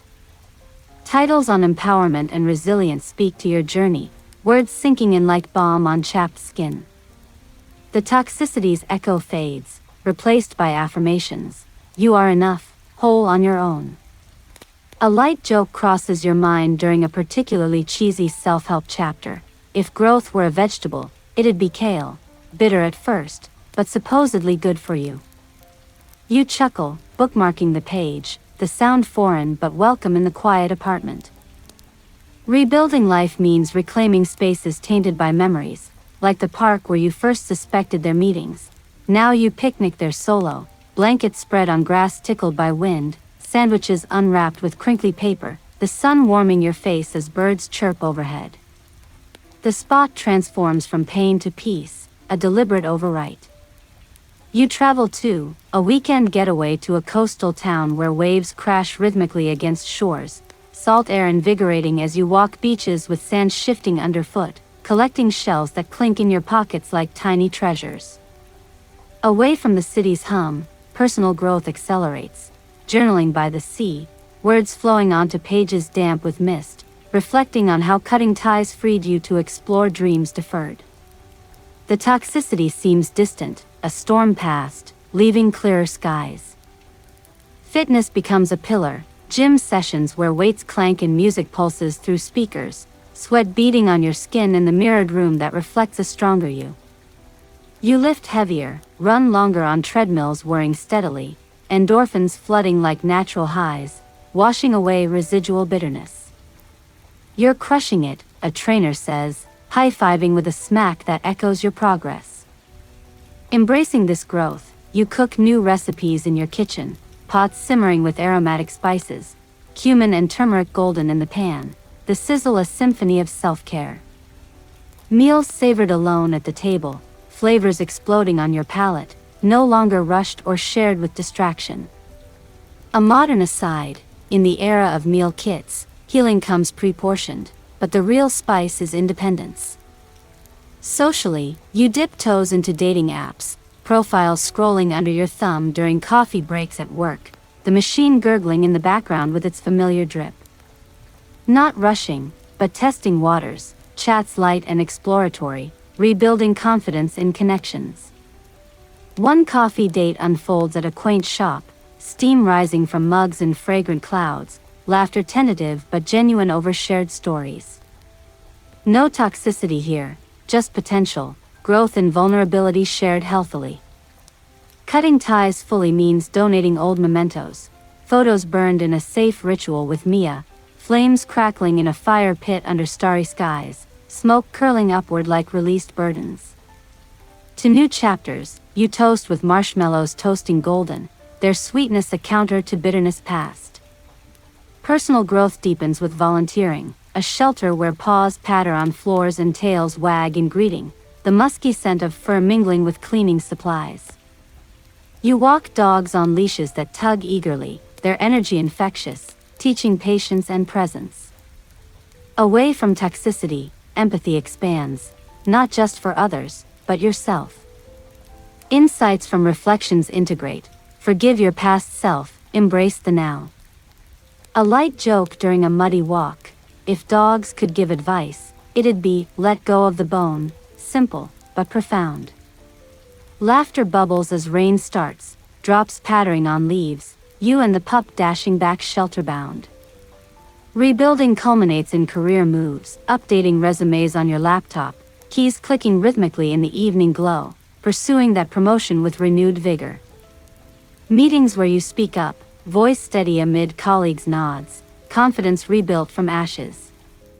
The toxicity's shadow shrinks, personal growth a beacon lighting paths forward. Friends celebrate milestones, a new outfit for a presentation, fabrics soft and empowering, or a solo concert where music throbs through venues, lights pulsing in sync with your heartbeat. As months hint at turning, you feel the shift, healing not complete, but underway, ties cut like pruning dead branches for new blooms. The path winds on, but you tread it lighter, embracing growth that roots deep, away from the poison that once choked. Sensory joys amplify, sunsets painting skies in lavish strokes from your balcony, cool railing under hands, quiet nights with books whispering wisdom. And in this rebuilding, you find yourself, stronger, wiser, ready for whatever blooms next. The months have slipped by like pages in a book you finally feel ready to close, each one lighter than the last, until the weight of the past is no longer a burden but a faint imprint on your palm, like the ghost of a coffee cup ring on a wooden table. You wake now to the soft click of your own alarm, the apartment bathed in the pale gold of early light that slides across the freshly painted walls and settles on the new plants you've coaxed into lush green life. Their leaves catch the sun in tiny, trembling prisms, and the air carries the clean, mineral scent of soil after watering. The city outside hums at a gentle volume, distant horns, the low murmur of morning traffic, a dog barking 2 floors down, and for the first time in longer than you can measure, none of it feels like a reminder of what you lost. It feels like a soundtrack to what you found. You stand at the kitchen counter, barefoot on the cool tile, slicing an avocado with a knife that glides clean and sure. The fruit yields in perfect halves, buttery green against the white ceramic plate, and you drizzle it with chili oil that beads like tiny rubies. Breakfast is no longer a negotiation or a performance, it is simply yours. The toast pops with a cheerful snap, the coffee gurgles its final sigh, and you carry the plate to the little table by the window where the light pools warmest.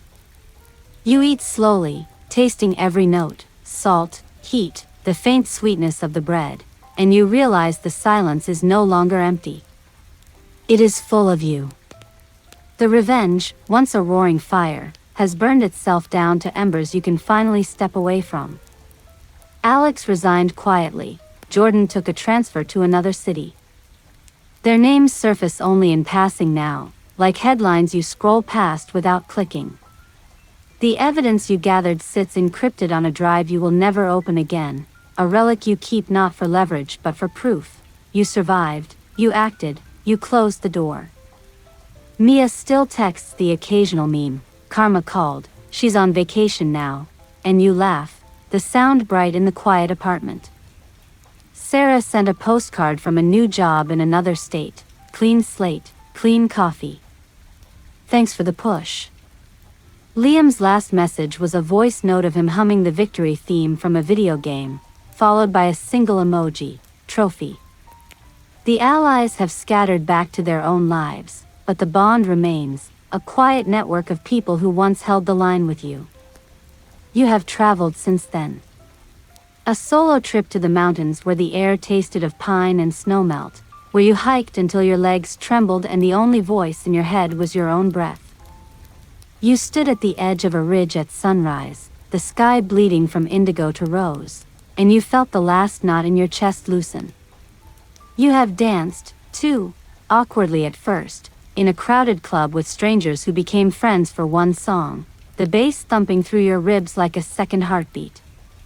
You have painted, canvases stacked against the wall in riotous color, each stroke a declaration: I am here, I am whole. You have cried in therapy, laughed in book club, run 5 Burmese chats with a charity group whose t-shirts smell of fresh ink and purpose.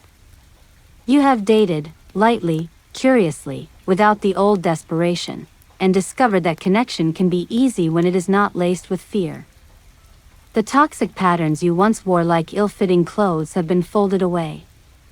You recognize them now the way a sailor recognizes storm clouds, early, clearly, and with the calm certainty of someone who has weathered worse. When a new colleague flirts with secrecy, you smile politely and keep your distance. When a friend dismisses your boundary with a joke, you repeat it, gently, firmly, until it lands. You trust your gut the way you trust the sun to rise, without question, without apology. The vulnerabilities that once felt like cracks are now the places where light gets in, the seams where you have stitched yourself stronger. One evening, you host a small dinner, just Mia, Sarah, visiting, and 2 new friends from the art class. The table is crowded with mismatched plates, candles flickering in glass jars, the air rich with garlic and rosemary from the roast chicken you learned to make without a recipe. Laughter rises and falls like music, wine glasses clink, someone tells a terrible pun and everyone groans in unison. You look around the room, faces glowing in the low light, the plants on the sill thriving, the city twinkling beyond the window, and you feel it settle in your bones. Peace, earned and chosen. Not the absence of pain, but the presence of everything else. Later, you step onto the balcony with a cup of tea, the steam curling into the cool night air. The city sprawls below, alive and indifferent, and you lean against the railing that once held your tears. The stars are faint tonight, washed out by urban glow, but you know they are there. You think of the girl who once stood in this exact spot, phone in hand, heart cracking open at a name she didn't recognize. You think of the woman who orchestrated justice from the shadows, who burned and rebuilt. You think of the person you are now, scarred, yes, but luminous. The story is over, but the meaning lingers. Betrayal can break you open, but only you decide what grows in the space it leaves behind. You raise your mug to the night, a quiet toast to the version of yourself who refused to stay broken. Until next time, remember, everyone has their story, and sometimes the bravest chapter is the one where you walk away, close the book, and start writing a new one in ink that only you can see. Now, a question for you, wherever you are listening from: what is one boundary you've set, or want to set, that feels like the first line of your next chapter? Drop it in the comments. Let's read each other's beginnings.